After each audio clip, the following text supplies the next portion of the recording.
Hello all my dear students, I hope you all are doing good. मैं उम्मीद करता हूँ आप सब लोग बहुत बढ़िया होंगे। तो let us start with the third part today for your paper 60 international taxation revision for May 22 and November 22 directly from the ICI material. And today we are going to revise two topics, and that is double taxation avoidance agreement, that is DTAA, and the second one is advance ruling. ये दो topic हम लोग आज revise करने के बारे में सोच रहे हैं। ठीक है, इससे पहले हम लोग ने जो सबसे दो बड़ी टॉपिक थी वो ऑलरेडी रिवाइज कर दी है।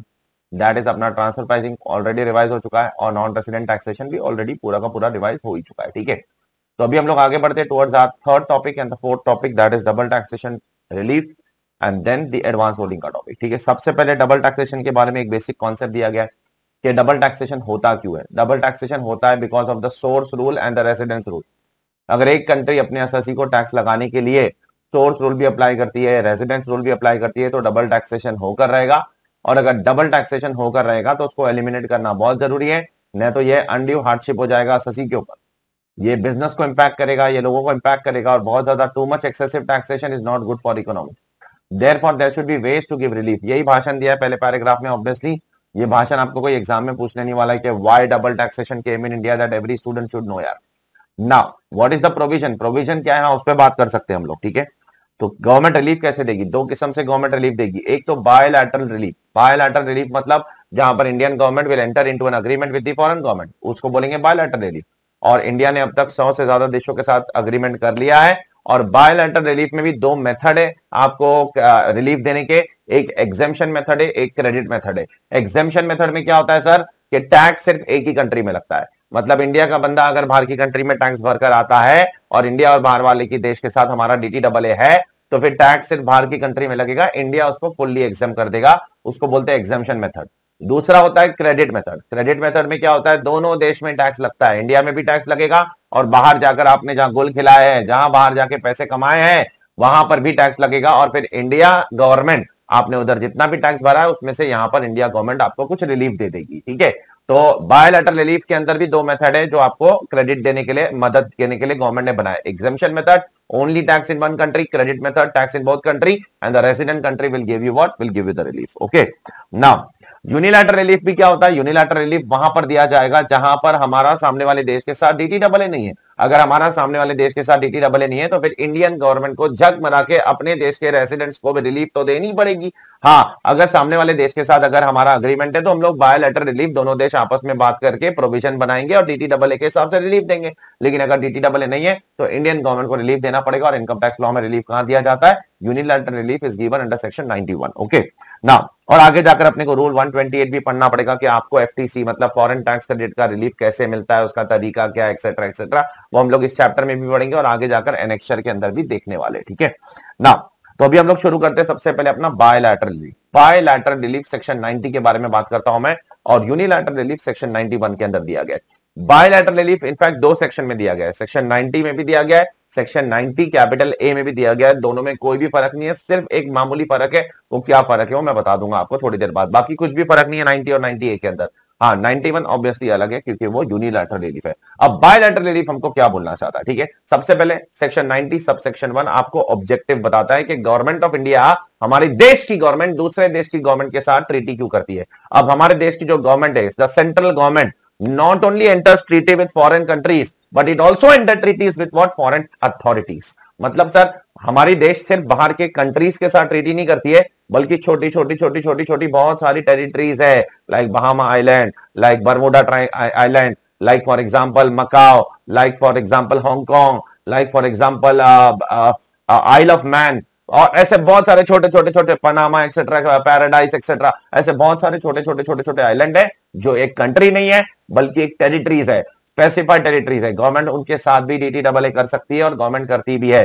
So government of India will enter into a DTAA with foreign country और a specified authority outside India for what, for granting you relief. आपको रिलीफ देने के लिए हमने बनाया भाई ये DTAA। और क्यों बनाया है, ये पहला पॉइंट है। और क्यों बनाया? ताकि आप पे डबल टैक्सेशन ना हो। और क्यों बनाया? आपके ऊपर डबल टैक्सेशन ना हो, इसलिए बनाया गया है। अच्छा, और लेकिन इसका मतलब ये बिल्कुल भी नहीं है कि आप इस DTAA की आड़ में इस DTAA का मिसयूज करोगे, अब्यूज करोगे, गलत फायदा उठाओगे। आपको हम गलत फायदा उठाने नहीं देंगे। किसी भी किस्म का गलत अपॉर्चुनिटी उठाने नहीं देंगे, किसी भी चीज का रिड्यूस टैक्सेशन होने नहीं देंगे, नॉन टैक्सेशन होने नहीं देंगे, ट्रीटी शॉपिंग होने नहीं देंगे, ये सब बिल्कुल भी अलाउड नहीं है आपको। हमने DDAA किया, इसका मतलब ये नहीं है कि आप उसका गलत फायदा उठाओगे। गलत फायदा उठाने के बारे में गलती से भी सोचना भी मत, या तो गवर्नमेंट बैंड बजा देगी आपकी, ठीक है। नेक्स्ट, गवर्नमेंट रिलीफ कैसे देती है? इंडिया के अंदर गवर्नमेंट रिलीफ क्रेडिट मेथड के हिसाब से देती है, ये लिखा गया इधर, ठीक है। नेक्स्ट, और क्यों करती है DDAA गवर्नमेंट? Exchange information. क्यों करना इंफॉर्मेशन? टैक्स इवेजन से रिलेटेड इंफॉर्मेशन चाहिए हमको, टैक्स अवॉइडेंस से रिलेटेड इंफॉर्मेशन चाहिए। तो अगर फॉरेन अथॉरिटी से इंफॉर्मेशन चाहिए तो DDAA एंटर करना पड़ेगा, उसके बगैर आपको इंफॉर्मेशन नहीं मिलने वाली है। नेक्स्ट, और क्यों करती है गवर्नमेंट? To recover tax. अगर फॉरेन अथॉरिटी से, फॉरेन कंट्री से टैक्स रिकवरी करनी है ये, तो आपका फॉरेन कंट्री के साथ क्या होना चाहिए? DDAA। अदरवाइज आप फॉरेन कंट्री से टैक्स अथॉरिटी के साथ टैक्स रिकवर करने का सपना छोड़ दो, भूल जाओ उस सपने को। मल्टीपल रीजन आपको मैं बता रहा हूं कि DDAA क्यों एंटर किया जाता है, ठीक है। नेक्स्ट, अब ये इंडिपेंडेंट पॉइंट है, ये 3-4 पॉइंट क्या थे? DDAA क्यों एंटर किया जाता है। नेक्स्ट पॉइंट क्या है? एक बार गवर्नमेंट ऑफ इंडिया किसी के साथ DDAA कर लेगा, उसके बाद एसएससी के लिए DDAA या income tax act, which ever is more beneficial, वो प्रोविजन अप्लाई होगा। सर DDAA बढ़ा के इनकम टैक्स एक्ट बढ़ा? नो डाउट DDAA बढ़ा। DDAA overrides the provision of income tax law, but only to the extent they are more beneficial. DDAA cannot be harsh to SSC. वो SSC के लिए एकदम तकलीफ देने वाला नहीं बन सकता है। It has to be lenient.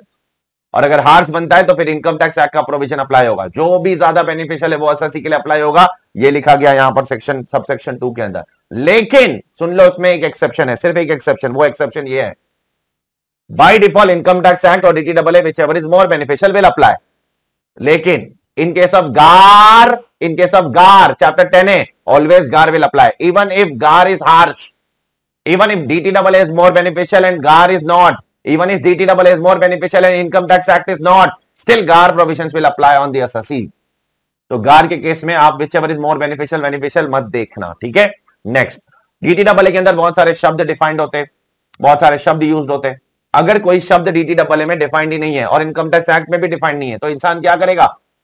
Act में भी डिफाइंड नहीं है, DDAA में भी डिफाइंड नहीं है, तो क्या करेगा? गवर्नमेंट उसके लिए नोटिफिकेशन लाएगी और उसकी एप्लीकेबिलिटी रेट्रोस्पेक्टिव होगी, प्रोस्पेक्टिव नहीं। कब से होगी? जब से DDAA बना था तब से उसकी एप्लीकेबिलिटी होगी, और ना कि जब से गवर्नमेंट ने उस टर्म को डिफाइन किया थ्रू अ नोटिफिकेशन। तो अगर कोई शब्द दोनों में डिफाइंड नहीं है तो उसकी रेट्रोस्पेक्टिव एप्लीकेबिलिटी गवर्नमेंट उसका टर्म डिफाइन करेगी थ्रू अ नोटिफिकेशन। सेकंड, अगर कोई टर्म DDAA में ही डिफाइंड है तो DDAA के हिसाब से चलिए, और क्या। अगर कोई टर्म DDAA में डिफाइंड नहीं है लेकिन इनकम टैक्स एक्ट में डिफाइंड है तो इनकम टैक्स एक्ट के हिसाब से चलिए, और क्या। इनकम टैक्स एक्ट के हिसाब से चलिए, और क्या, उसमें क्या है। नेक्स्ट, गवर्नमेंट DDAA क्यों करती है? To give relief. किसको रिलीफ देने के लिए? इंडिया और यूके DDAA क्यों करेगी? किसको रिलीफ देने के लिए? पाकिस्तान के रेसिडेंट्स को, बांग्लादेश के रेसिडेंट्स को, हाँ, सिंगापुर के रेसिडेंट्स को, दुबई के रेसिडेंट्स को? बिल्कुल नहीं। अगर इंडिया और यूके DDAA कर रही है तो इंडिया और यूके DDAA इसलिए कर रही है ताकि इंडिया और यूके के रेसिडेंट्स को फायदा हो। Therefore DDAA is entered to give benefits to the residents of the two nations, and therefore a third country resident cannot come in between and take the benefits. उसके लिए government ने बोला है कि सामने वाले नॉन रेसिडेंट को अगर बेनिफिट चाहिए तो उसको एक TRC देना पड़ेगा, tax recovery, tax residency certificate. TRC prove करना पड़ेगा, तो आपको रेसिडेंसी प्रूव करनी पड़ेगी। बिना रेसिडेंसी प्रूव करे आप ट्रीटी का बेनिफिट नहीं ले सकते हो। रेसिडेंसी कैसे प्रूव करोगे? TRC, tax residency certificate. कौन देगा? सामने देश की गवर्नमेंट की टैक्स अथॉरिटी देगी। क्या वो सफिशिएंट है? या सफिशिएंट है? TRC में क्या क्या इंफॉर्मेशन होना चाहिए वो मैं थोड़ी देर बाद बताता हूं आपको, ठीक है। I will speak about that in a while. क्या क्या इंफॉर्मेशन TRC के अंदर होना जरूरी है, तो ही गवर्नमेंट एक्सेप्ट करती है हमारी, नहीं तो हमारी गवर्नमेंट उसको वैलिड एक्सेप्ट नहीं करती है, मैं बता रहा हूं। और अगर वो सब इंफॉर्मेशन TRC में नहीं है तो हमको अलग से दो। नेक्स्ट, बहुत इंपॉर्टेंट इशू है ये। DDAA के अंदर आर्टिकल 24 के अंदर लिखा गया है कि आप नॉन फॉरेन कंपनीज के साथ इंडिया में डिस्क्रिमिनेशन ना करो। फॉरेन कंपनीज जो इंडिया में आके बिजनेस करती है उनके साथ डिस्क्रिमिनेशन ना करो। हम करते हैं ना उनके साथ डिस्क्रिमिनेशन, उनको हम 40% टैक्स रेट लगाते हैं, जबकि डोमेस्टिक कंपनी को 25 और 30% टैक्स रेट है। तो हम फॉरेन कंपनी के साथ डिस्क्रिमिनेशन कर रहे हैं कि नहीं कर रहे? हाँ कर रहे हैं। कौन मना करता है डिस्क्रिमिनेशन करने से? Article 24 para 3 of the DDAA। तो अब उस चीज को ओवरकम करने के लिए गवर्नमेंट ने इनकम टैक्स लॉ में प्रोविजन लाया और बोला है कि अगर हम फॉरेन कंपनी को टैक्स रेट डोमेस्टिक कंपनी से ज्यादा लगाते हैं तो इसमें कोई डिस्क्रिमिनेशन नहीं है। चेक करो, charge of a tax of a foreign company at a rate higher than the domestic company shall not be considered as less favourable. तो हम मतलब मॉरल ऑफ द स्टोरी है कि फॉरेन कंपनी को 40% लगा सकते हैं as compare to domestic company. इसमें किसी भी किस्म का डिस्क्रिमिनेशन कोई है ही नहीं, तो इसको डिस्क्रिमिनेशन माना ही नहीं जा सकता है, ठीक है। I hope it is clear to all of you. ठीक है, तो ये सारे भाषण है, बस रिपीटेशन है आगे, बस और कुछ नहीं। मॉडल टैक्स कन्वेंशन आगे जाकर आप पढ़ोगे, ओईसीडी यूएन दोनों आपके सिलेबस में, नीचे कुछ इलस्ट्रेशन है आप देख सकते हो। पहला इलस्ट्रेशन ये बोलता है double taxation avoidance agreement overrides domestic law, yes, but to the extent it is more beneficial to the assessee. ईटी डबल है overrides domestic law but only to the extent it is more beneficial to the assessee, उसमें भी गार वाला exception है, ये मत भूलना, ये इंस्टीट्यूट ने नीचे आंसर में लिखना भूल गया चाहे। उसके बाद ये फॉरेन कंपनी वाला, ये असेसिंग ऑफिसर फॉरेन कंपनी को 40% लगा रहा है, एसएससी बोल रहा है आप तो डिस्क्रिमिनेशन कर रहे हो। ठीक है, ये देखो आर्टिकल 24 का इसने रेफरेंस दे दिया, बोला तुम तो डिस्क्रिमिनेशन कर रहे हो। तो गवर्नमेंट ने बोल दिया भाई कोई डिस्क्रिमिनेशन नहीं है। इनकम टैक्स लॉ में सेक्शन 90 में स्पेसिफिक एक्सप्लेनेशन है जिसमें बोल दिया है कि फॉरेन कंपनी का टैक्स रेट डोमेस्टिक कंपनी से ज्यादा होगा, तो इसमें कोई डिस्क्रिमिनेशन नहीं है। ऐसा मत बोलो कि लेस फेवरेबली कर रहे हो आप, हमको कम फेवर कर रहे हो, ऐसा कुछ नहीं समझने का, ज्यादा दिल पे मत लो ये सब चीज, ठीक है। और इसके नीचे एक और एग्जाम्पल है, वो भी आप मतलब सिंपल ही है, इतना कुछ खास नहीं। एग्जाम्पल्स ऑब्वियसली मैं नहीं बोलने वाला हूं। उसके नीचे सेक्शन 90A आता है, exactly copy paste of section 90, exactly, except one difference. What is the difference?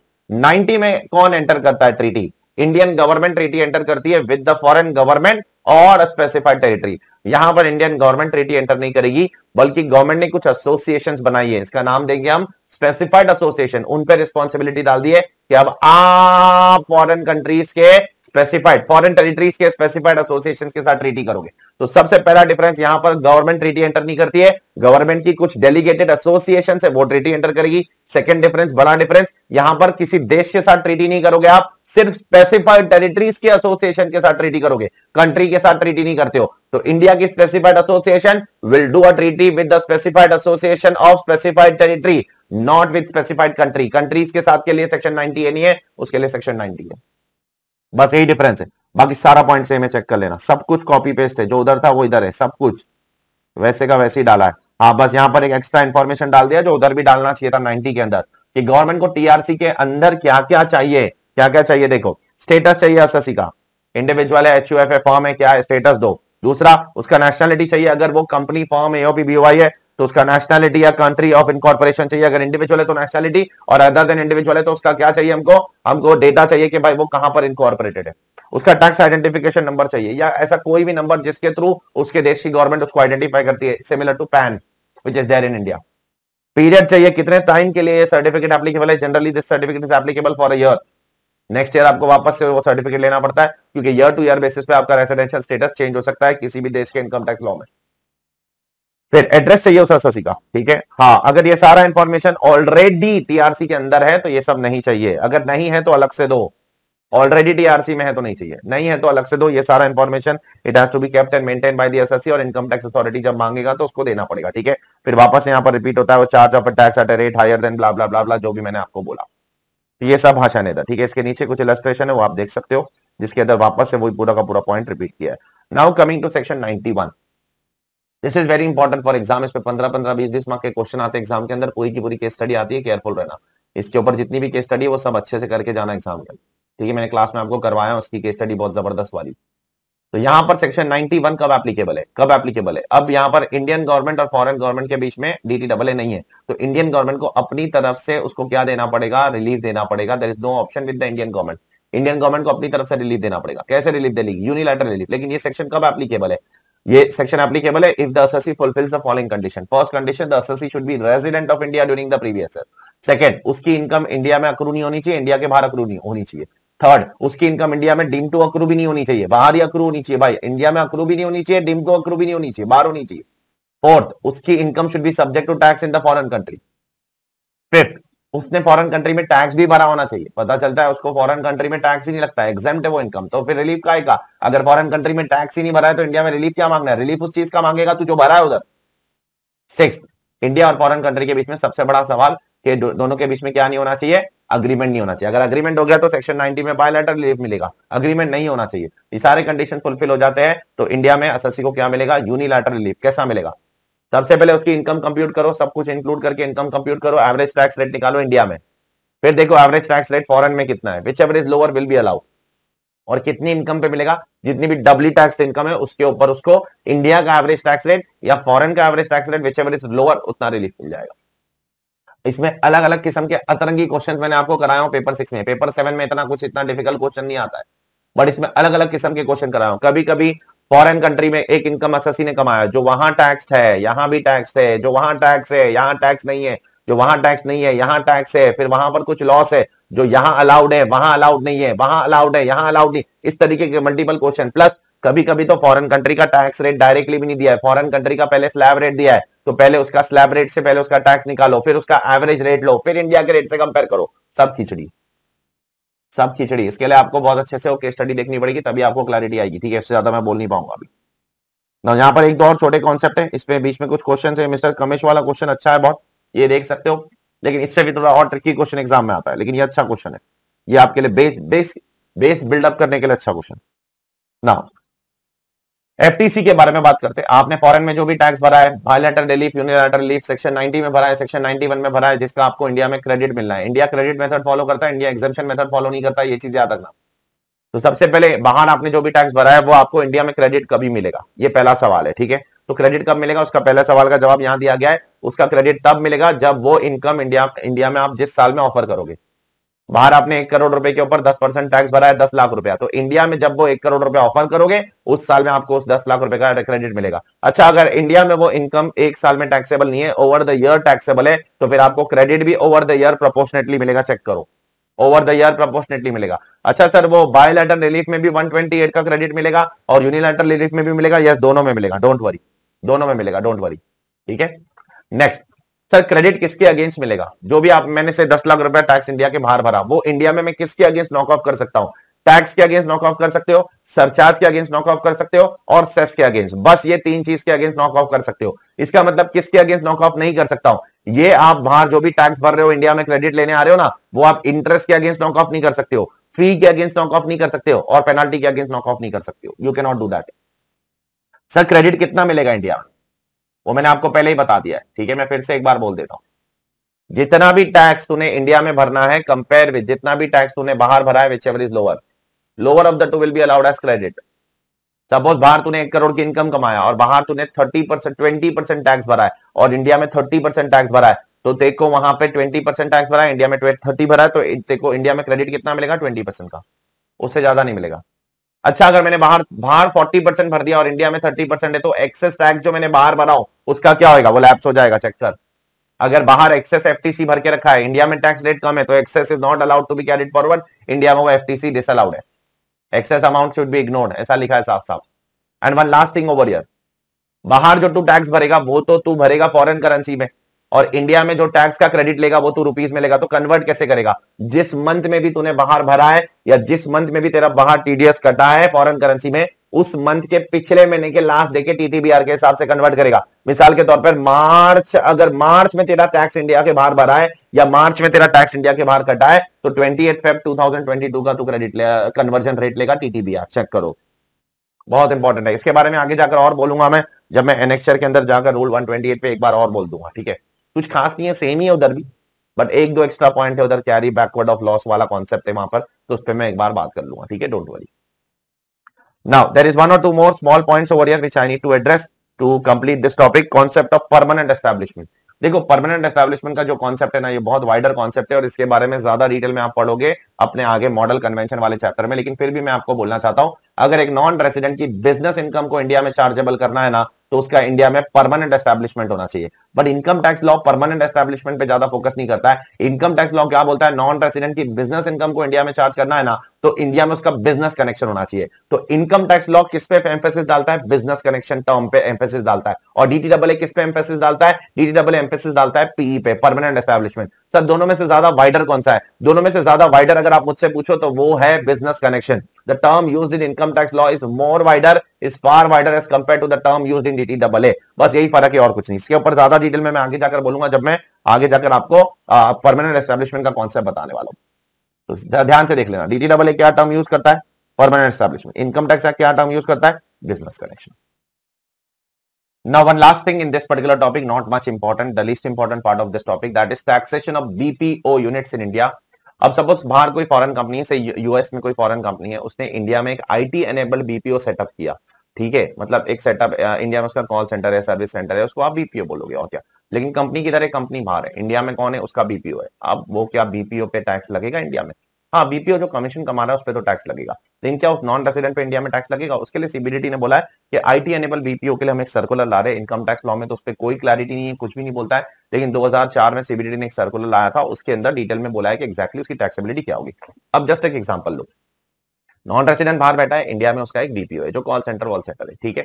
अगर दोनों के बीच में कोई बिजनेस कनेक्शन नहीं है, मतलब ये इंडिपेंडेंट है, वो इंडिपेंडेंट, ठीक है, ये सिर्फ उसके लिए थोड़ा बहुत काम करता है, बस छोड़ देता है। दोनों के बीच में अगर कोई बिजनेस कनेक्शन नहीं है तो वो नॉन रेसिडेंट इंडिया में लायबल टू टैक्स नहीं होगा, और ये रेसिडेंट इंडिया में सेपरेट एंटिटी की तरह ट्रीट किया जाएगा, ठीक है। इसकी इनकम इंडिया में जो कमा रहा है वो टैक्स होगा, और नॉन रेसिडेंट की इनकम इंडिया में लायबल टू टैक्स नहीं होगी, क्योंकि दोनों के बीच में कोई बिजनेस कनेक्शन नहीं है। लेकिन अगर दोनों के बीच में अगर बिजनेस कनेक्शन एस्टैब्लिश हो गया तो फिर वो नॉन रेसिडेंट की इनकम इंडिया में चार्जेबल हो जाएगा, क्योंकि फिर उस नॉन रेसिडेंट को इंडिया में टैक्स लग जाएगा, क्योंकि उसका इंडिया में क्या है, बिजनेस कनेक्शन है, ठीक है। बस इतना ही है और कुछ नहीं है। तो आपको दोनों के बीच में पता लगाना है कि क्या दोनों के बीच में कोई बिजनेस कनेक्शन है। अगर है, बिजनेस कनेक्शन कैसे आता है वो यहां पर लिखा गया है। अगर वो नॉन रेसिडेंट के बिहाफ पे इंडिया में क्या बिजनेस कर रहा है, ब्रांच खोल रहा है, ऑफिस बेच रहा है, ऑफिस के थ्रू सामान बेच रहा है, या इंडिया में वो क्या कर रहा है, वो एजेंट बना है, डिपेंडेंट एजेंट जो उसके बिहाफ पे कॉन्ट्रैक्ट कर रहा है हैबिचुअली, या वो डिपेंडेंट एजेंट बनकर उसके बिहाफ पे ऑर्डर सिक्योर कर रहा है, डिलीवरी कर रहा है, याद आता है सेक्शन 911, तो माना जाएगा बिजनेस कनेक्शन। और क्या,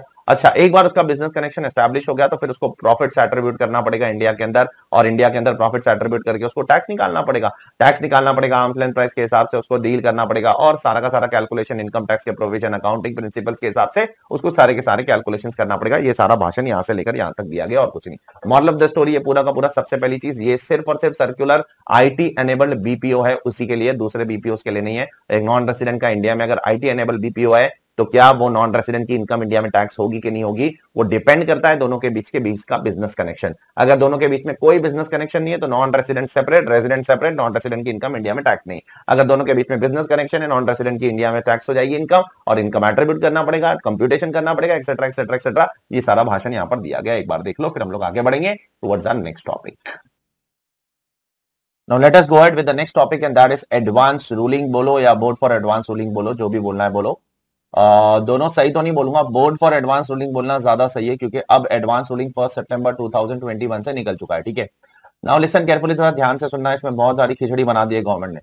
अब इसमें आपको 3 प्रोविजन पढ़ने, 3 अलग कानून पढ़ने हैं। सबसे पहला कानून 2017 के पहले क्या होता था, उसके बाद 2017 से लेकर 20 के बीच में क्या, 21 के बीच में क्या होता है, और 2021 के बाद क्या होता है। अब ये 3 बवंडर क्या मचा के रखा है गवर्नमेंट ने, मैं आपको जस्ट एक ओवरव्यू दे देता हूं। 2017 के पहले क्या था बताए, advance ruling was separate for every authority, मतलब इनकम टैक्स का advance ruling income tax act के अंदर था, और एक्साइज का एक्साइज लॉ में, कस्टम का कस्टम लॉ में, सबका सर्विस टैक्स का सर्विस टैक्स लॉ में, सबका अलग था। 2017 के पहले 4 एडवांस रूलिंग की अथॉरिटीज अलग अलग थी, सब अपने अपने लॉ का संभालते थे।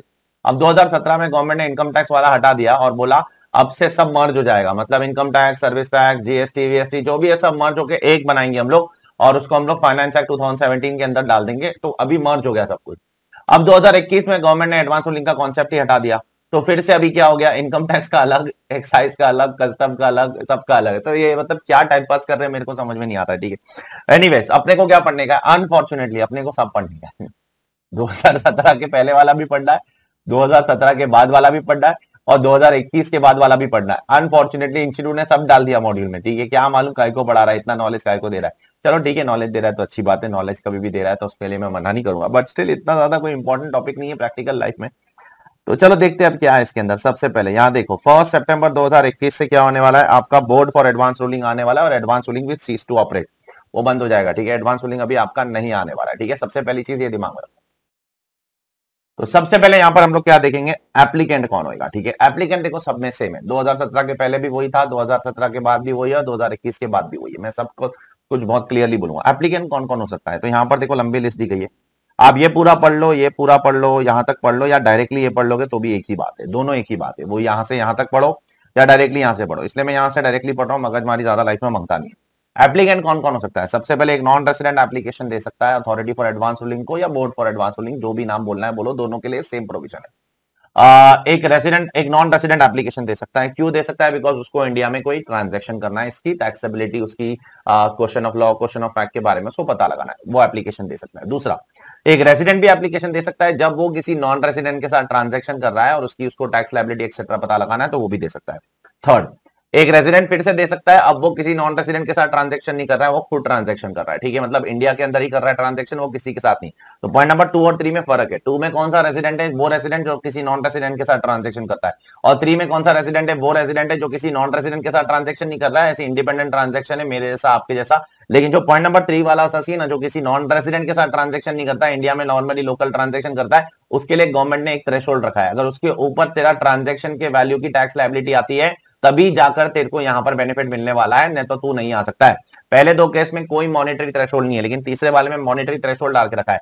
क्या मॉनेटरी थ्रेशोल्ड डाल के रखा है? The tax liability arising from out of 1 और मोर ट्रांजेक्शन वैल्यूइंग 100 करोड़ और मोर इन टोटल। तो तेरे ट्रांजेक्शन का वैल्यू कितना होना चाहिए? 100 करोड़ या उससे ज्यादा होना चाहिए। अगर तेरे ट्रांजेक्शन का वैल्यू 100 करोड़ या उससे ज्यादा है, तो ही क्लॉज नंबर 3 के अंदर वाला रेजिडेंट एप्लीकेशन दे सकता है, नहीं तो उसके लिए अलाउड ही नहीं है, ठीक है। चौथे केस में कौन आता है? चौथे केस में पीएसयूज आते हैं, पब्लिक सेक्टर अंडरटेकिंग आता है, और पब्लिक सेक्टर अंडरटेकिंग भी यहां पर एप्लीकेशन दे सकता है। और पांचवें केस में कौन आता है? सब आते हैं, रेजिडेंट, नॉन रेजिडेंट, बट वो वाले कौन से केस है? वो गार वाले केस है। तो देख लो बराबर से, वापस से मैं बोल रहा हूं, पहले केस में नॉन रेजिडेंट अपने लिए ट्रांजैक्शन कर रहा है, उसके लिए दे रहा है। दूसरे केस में रेजिडेंट नॉन रेजिडेंट के साथ ट्रांजैक्शन कर रहा है, उसके लिए दे रहा है। पहले दोनों केस में कोई थ्रेशोल्ड नहीं है। तीसरे केस में रेजिडेंट अपने खुद के लिए एप्लीकेशन दे रहा है, क्योंकि वो खुद किसी के साथ ट्रांजैक्शन कर रहा है, लेकिन उसमें थ्रेशोल्ड डाल के रखा है, तेरा tax liability arising from transaction का वैल्यू 100 करोड़ या उससे ज्यादा होना चाहिए, तो ही मिलेगा। चौथे केस में पीएसयू के लिए एप्लीकेबल है, और पांचवें केस के अंदर गार वाले केसेस के लिए एप्लीकेबल है, ठीक है।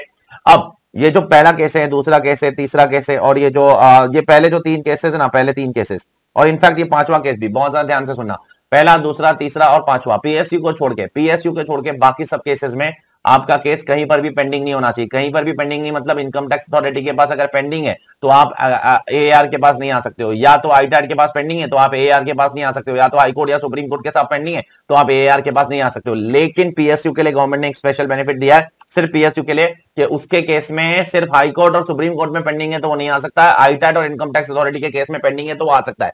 तो फर्स्ट, सेकंड, थर्ड और फिफ्थ के केस में आपका केस कहीं पर भी पेंडिंग नहीं होना चाहिए, लेकिन फोर्थ केस में, दैट इज पीएसयू के केस में, आपका केस अगर आईटैट और इनकम टैक्स अथॉरिटी के सामने पेंडिंग है तो भी आप जा सकते हो, कोई दिक्कत नहीं है, ठीक है। और जब तक आपका केस इनकम टैक्स अथॉरिटी के पास पेंडिंग है तो फिर तब तक इनकम टैक्स अथॉरिटी, जब तक अगर आपका मैटर एक बार एआर में चला गया, तो ये पॉइंट किसके लिए पता है? ये पॉइंट नंबर 3 के लिए, पॉइंट नंबर 4 के लिए, दैट इज पीएसयू के लिए। एक बार आपका केस, क्योंकि पीएसयू के लिए गवर्नमेंट ने क्या बोला है? बोला है कि आपका केस इनकम टैक्स अथॉरिटी आईटैट के सामने पेंडिंग हो सकता है। अब मान लो आपका केस इनकम टैक्स अथॉरिटी आईटैट के सामने पेंडिंग है, तो भी आप एआर के पास जा सकते हो। ये लिबर्टी बाकी लोगों को नहीं दिया है, बट पीएसयू के लिए दिया है। तो मान लो पीएसयू चला गया, तो जब तक अब एआर का डिसीजन नहीं आएगा तब तक आईटैट और इनकम टैक्स अथॉरिटी अपने मुंह पे उंगली लग के बैठेंगे, वो लोग बीच में टांग नहीं अड़ाएंगे, ठीक है। ये चेक करो, यहां पर ये लिखा गया, तब तक आईटैट और इनकम टैक्स अथॉरिटी बीच में टांग नहीं अड़ाएंगे। Therefore, 4 में से एक, 5 में से सिर्फ एक बंदे को गवर्नमेंट ने लिबर्टी दिया है कि इनकम टैक्स अथॉरिटी और आईटैट के सामने पेंडिंग होगा तो भी जा सकता है, कोई टेंशन वाली बात नहीं है, ठीक है ना। अथॉरिटी फॉर एडवांस रूलिंग का कॉम्पोजिशन क्या होता है, उसके अंदर होता कौन है भाई, होता कौन है वो भी तो बताओ। तो सबसे पहले अभी जो हम लोग पढ़ने जा रहे हैं वो पढ़ रहे हैं हम लोग 245O। ये कभी का है? ये इनकम टैक्स एक्ट का सेक्शन है 245O। ये कभी आया है? ये 2017 के पहले वाले केसेस के लिए एप्लीकेबल है। तो वो भी पढ़ा रही है गवर्नमेंट इंस्टीट्यूट, हाँ वो भी पढ़ा रही है, पता नहीं क्या करना चाहती है इंस्टीट्यूट आपके साथ।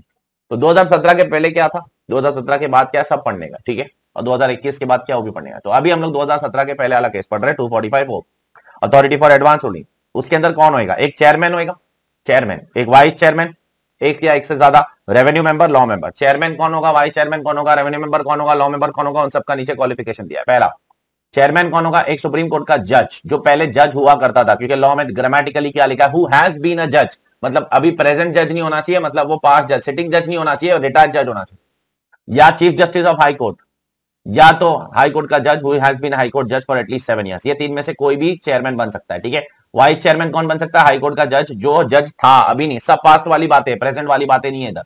हु हैज बीन मतलब भाई करंट सिटिंग जज नहीं बन सकता है हाई कोर्ट का। हाई कोर्ट का सिटिंग जज अगर ऑलरेडी हाई कोर्ट में काम कर रहा है तो वाइस चेयरमैन नहीं बन सकता। हु हैज बीन लिखा है, केयरफुल रहना, इतना बारीकी से इंस्टीट्यूट पूछेगा नहीं, बट मेरी जिम्मेदारी है आपको बताना। मैंने आपको क्लास में भी बोला था ये चीज, क्लास में तो बहुत डिटेल में बोला था हर एक चीज। थर्ड, रेवेन्यू मेंबर कौन होना चाहिए? जो इंडियन रेवेन्यू सर्विस में काम करता है, ठीक है, काम करता है या काम करने के लिए क्वालिफाइड है। अब वो प्रेजेंट भी चलेगा, देखो हु इज लिखा है, हु इज, बहुत केयरफुल रहना। चौथा पॉइंट मैं बात नहीं कर रहा हूं क्योंकि वो कस्टम एक्साइज के लिए रेलेवेंट है। और पांचवा पॉइंट क्या है? Law member. लॉ मेंबर कौन होना चाहिए? Who is qualified, who is or is qualified to be additional secretary to the government of India. Additional secretary के लिए क्वालिफाइड होना चाहिए वो, और है अगर एडिशनल सेक्रेटरी तो भी चलेगा, या क्वालिफाइड होना चाहिए तो भी चलेगा, दोनों में से कोई भी चलेगा। तो ये दोनों केस में, पहले 2 केस में रिटायर्ड लोग चाहिए, ये दोनों केस में रिटायर्ड नहीं, एग्जिस्टिंग लोग चाहिए, ठीक है, केयरफुल रहना। नाउ ये कब तक एप्लीकेबल है? 26 मई 2017 के पहले एप्लीकेबल है। जैसे मैंने बोला ये जो प्रोविजन अभी हम लोग पढ़ रहे हैं 2017 के पहले वाले केसेस के लिए एप्लीकेबल। टर्म्स एंड कंडीशंस, हाँ उनकी सर्विस कैसी होगी, सैलरी अलावेंस कितना मिलेगा, गवर्नमेंट प्रिस्क्राइब करेगी, चलो ठीक है।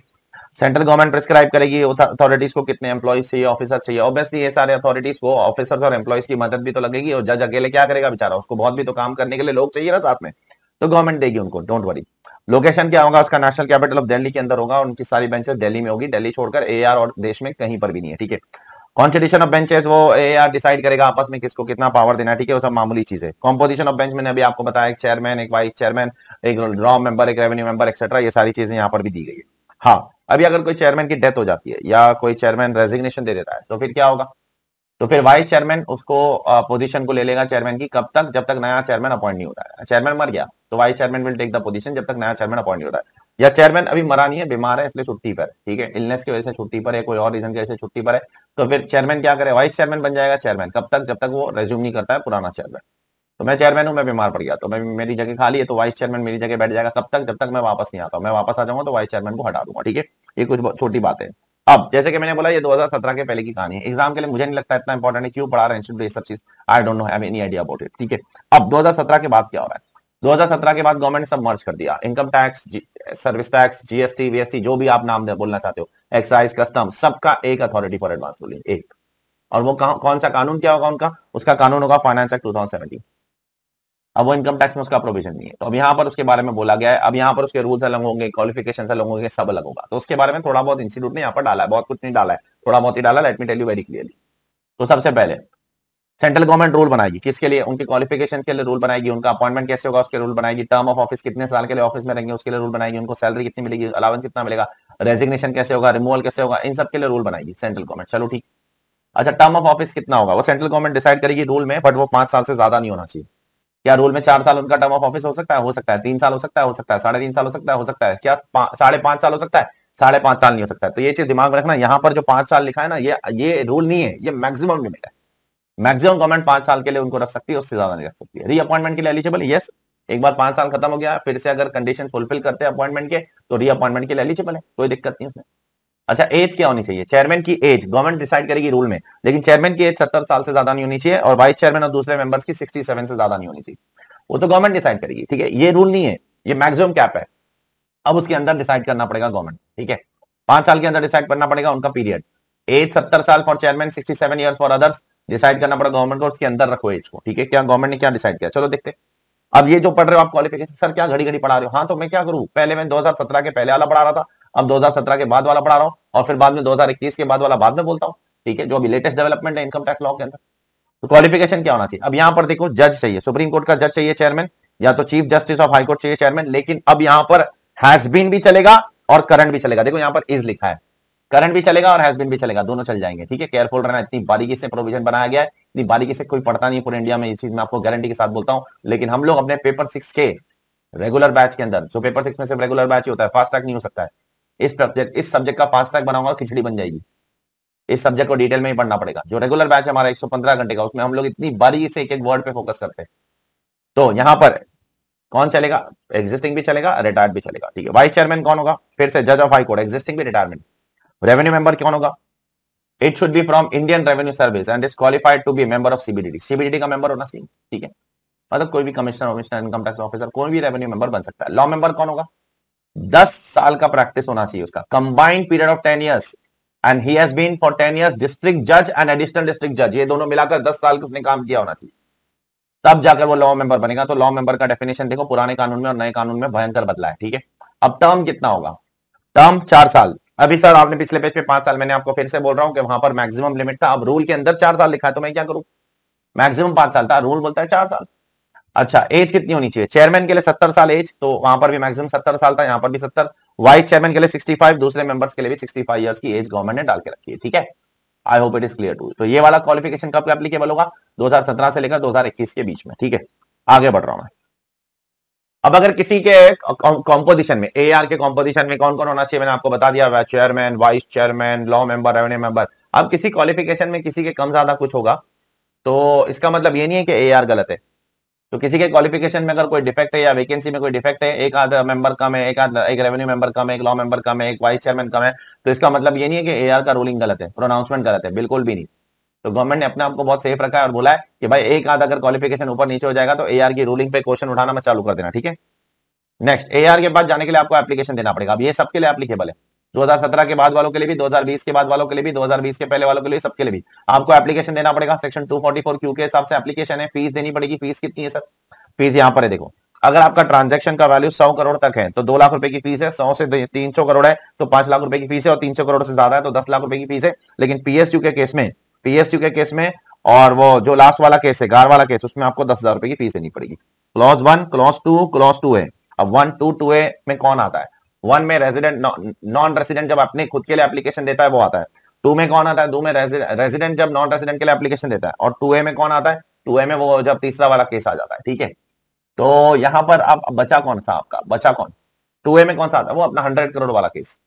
तो बच गया कौन? पीएसयू वीएसयू बच गया। और क्या? पीएसयू वीएसयू के लिए 10,000 रुपए की फीस लग जाएगी आपको, फ्लैट 10,000 बस। यस सर, एप्लीकेशन देने के बाद विड्रॉ कर सकता हूँ। यस, 30 डेज का टाइम है from the date of application. Date application देने के 30 दिन के अंदर अगर आप चाहो तो विड्रॉ कर सकते हो। सर 30 दिन के बाद विड्रॉ करना है तो अगर सरकमस्टेंस जस्टिफाई करेगा तो अलाउ करेगा ITAT, sorry AR. Genuine reason होगा तो अलाउ करेगा as per the ruling of M K Jain. यहां पर बोला गया genuine reason, if the circumstances so justify it may permit withdrawing the application even after 30 days, वो अलाउ करेगा, ठीक है। अब एक बार आपने एआर को एप्लीकेशन दे दिया, एआर क्या करेगा उस एप्लीकेशन के साथ? एआर वो एप्लीकेशन कमिश्नर को भेजेगा, प्रिंसिपल कमिश्नर या कमिश्नर, उससे रिकॉर्ड्स मंगवाएगा, गो थ्रू करेगा, और जब भी पॉसिबल होगा जितने भी समय के बाद वो उसको रिटर्न कर देगा, ठीक है। कोई लॉ में समय नहीं दिया है, ठीक है। एआर कमिश्नर से डॉक्यूमेंट्स मंगवाएगा और उसको गो थ्रू करेगा और उसके बाद अपने हिसाब से उसको रिटर्न करेगा। ये सबके लिए एप्लीकेबल है, 2017 के बाद के लिए भी, 2017 के बाद भी, और 2021 के बाद भी, सबके लिए। एक बार एप्लीकेशन देख लिया, उसके बाद क्या करेगा एआर? या तो आपका एप्लीकेशन अलाउ करेगा या रिजेक्ट कर देगा, ठीक है। अलाउ भी कर सकता है, रिजेक्ट भी कर सकता है, लेकिन 3 सर्कमस्टेंसेस में हमेशा रिजेक्ट करेगा, हमेशा। पहला, अगर आपका केस किसी भी कोर्ट के सामने पेंडिंग है, किसी भी अथॉरिटी, अगर आपका केस इनकम टैक्स अथॉरिटी, आईटैट या कोर्ट के सामने पेंडिंग है, आपका केस रिजेक्ट कर देगा। मैंने पहले बोला आपका केस किसी भी के भी सामने पेंडिंग नहीं होना चाहिए, आपका केस रिजेक्ट हो जाएगा। और लेकिन पीएसयू के लिए बेनिफिट है, पीएसयू के लिए अगर आपका केस आईटैट या इनकम टैक्स अथॉरिटी के सामने पेंडिंग है तो रिजेक्ट नहीं कर सकता है, सिर्फ हाई कोर्ट और सुप्रीम कोर्ट के सामने पेंडिंग है तो रिजेक्ट कर सकता है, क्योंकि पीएसयू के लिए इनकम टैक्स अथॉरिटी और आईटैट के सामने पेंडेंसी चलती है। समझ में आ गया? तो बाकी सबके लिए कहीं पर भी पेंडिंग नहीं होना चाहिए। पीएसयू के केस में सिर्फ इनकम टैक्स, सिर्फ हाई कोर्ट और सुप्रीम कोर्ट के सामने पेंडिंग होगा तो रिजेक्ट कर देगा। सेकंड, अगर आईटैट को अगर आपने एआर को बोला कि मेरे को जरा फेयर मार्केट वैल्यू निकाल के दो ना, तो लात मार के भगा देगा। फेयर मार्केट वैल्यू निकालने के लिए एआर नहीं बैठा है, ठीक है। थर्ड सर्कमस्टेंस जिसमें एआर आपका एप्लीकेशन रिजेक्ट कर देगा, अगर एआर को ट्रांजैक्शन को गो थ्रू करके लग रहा है कि ये प्रीमा फेसी टैक्स को अवॉइड करने के लिए बनाया गया, एआर आपका एप्लीकेशन रिजेक्ट कर देगा। लेकिन अगर आप गार वाले अससी हो तो वो थर्ड पॉइंट के अंदर आपका केस रिजेक्ट नहीं कर सकता है। गार वाले अससीज को यहां पे एक्सेप्शन दे दिया है, ठीक है। क्लियर? बोलो। और ये पॉइंट पब्लिक सेक्टर कंपनी के लिए भी एक्सेप्शन दे दिया है, 2 एक्सेप्शन है।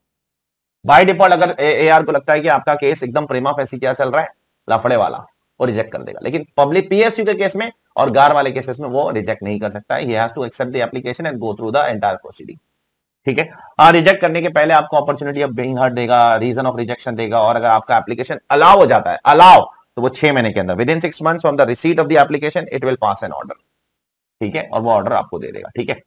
Now applicability of advance ruling. Advance ruling एक बार आ गया, एडवांस रूलिंग मेरे सामने आ चुका है, हाँ आ चुका है, मेरे हाथ में पड़ा हुआ एडवांस रूलिंग, हाँ है मेरे हाथ में। तो अब ये रूलिंग किस पे, इस पे बाइंडिंग है, सुन लो। अभी यहां पर एक चेंज है, 2021 के बाद ये नहीं एप्लीकेबल है, 2021 तक, मतलब जो नया कानून फाइनेंस एक्ट 21 में आया ना, उसमें ये एप्लीकेबल नहीं है। क्यों एप्लीकेबल नहीं है? मैंने आपको डीटी में भी बोला, मैं यहां पर भी बोल देता हूं। सबसे पहले आप कब ये माना जा सकता है कि ये बाइंडिंग है, कब बाइंडिंग है और किस किस पे बाइंडिंग? ये एसएससी पे बाइंडिंग है, एसएससी को फॉलो करना पड़ेगा। ये उस ट्रांजैक्शन के लिए बाइंडिंग है जिसके लिए आपने एआर को एप्लीकेशन दिया है, प्लस ये इनकम टैक्स अथॉरिटी पे बाइंडिंग है, कमिश्नर और उसके नीचे की सारी अथॉरिटीज पे बाइंडिंग है, ठीक है। सारी अथॉरिटीज पे बाइंडिंग है, सुन लो अच्छे से। एप्लीकेशन एप्लीकेंट पे बाइंडिंग है, ट्रांजैक्शन पे बाइंडिंग है और इनकम टैक्स अथॉरिटी पे बाइंडिंग है। हाँ, आगे जाकर if there is a change in law or there is a change in facts of the SSC then it is not binding. अब नए लॉ में ये एप्लीकेबल नहीं है, ये 2017 के पहले वाले लॉ में था, 2017 के बाद वाले लॉ में भी था, लेकिन 2021 के बाद वाले लॉ के लिए एप्लीकेबल नहीं है, क्योंकि अब से आप जो board for advance ruling government ने नया बनाया उसकी ऑर्डर को आप अपील कर सकते हो हाई कोर्ट में, गवर्नमेंट ने अलाउ किया है, हाई कोर्ट अपील कर सकते हो डायरेक्टली। तो पहले ये बाइंडिंग होता था, लेकिन अभी आप भी अपील कर सकते हो, असेसिंग ऑफिसर भी अपील कर सकता है with effect from 1 September 2021। Be very careful, वो अपील का सेक्शन में आगे जाकर आपको बताता हूं, ठीक है। नेक्स्ट, क्या एडवांस रूलिंग जो पास हुआ है क्या वो वॉइड हो सकता है? एक बार पास हो गया आपके फेवर में, क्या हाँ हो सकता है, अगर आगे जाकर एआर को पता चलता है that the advance ruling was obtained by fraud और मिसरिप्रेजेंटेशन ऑफ फैक्ट्स, अगर एडवांस रूलिंग फ्रॉड और मिसरिप्रेजेंटेशन ऑफ फैक्ट्स से लिया गया है तो ये क्या हो जाएगा, ये वॉइड एब इनिशियो हो जाएगा। अब ये सारे शब्द आपको कहां पर मिले थे मालूम? पहले एआर के साथ साथ आपको मिले थे एडवांस प्राइसिंग अग्रीमेंट के अंदर भी, जाके देख लेना एपीए में।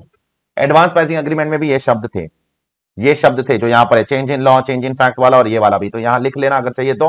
Also there in advance pricing agreement, you can go and check and cross verify. Interlinking इसको बोलते हैं बेटा subject. Next, powers of authority, क्या पावर्स है इनके पास? वही पावर है जो सेक्शन 131 में इनकम टैक्स अथॉरिटी के पास पावर है, दैट इज समन इशू करने वाला पावर। तो मैं टाइम पास नहीं कर रहा हूं, ये वही पावर है जो समन इशू करने वाला पावर है।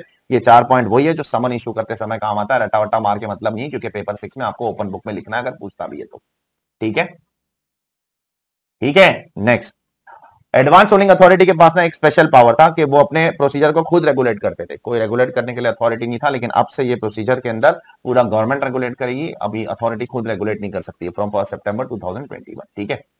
वो लोग खुद रेगुलेट करते थे अपने पूरे प्रोसीजर को, तो बहुत बड़े लोग थे यार, सुप्रीम कोर्ट के जज, चीफ जस्टिस, ये लोग सब लोग, गवर्नमेंट बीच में टांग नहीं अड़ाती थी, उनको फ्री हैंड दे दी थी, आपको जो करने का करो, ठीक है। नेक्स्ट, ये पूरा प्रोसीजर इन्होंने अभी यहाँ पे डाला है। अब गवर्नमेंट थक गई, क्यों? क्योंकि बहुत वैकेंसी होती थी कॉम्पोजिशन ऑफ अथॉरिटी में, क्यों? क्योंकि जज मिलते नहीं थे, सुप्रीम कोर्ट के जज कहां से ढूंढे, इतने पेंडिंग, इतनी केसेस पेंडिंग होती थी कि गवर्नमेंट ने बोला जज वज के भरोसे अब मत रहो।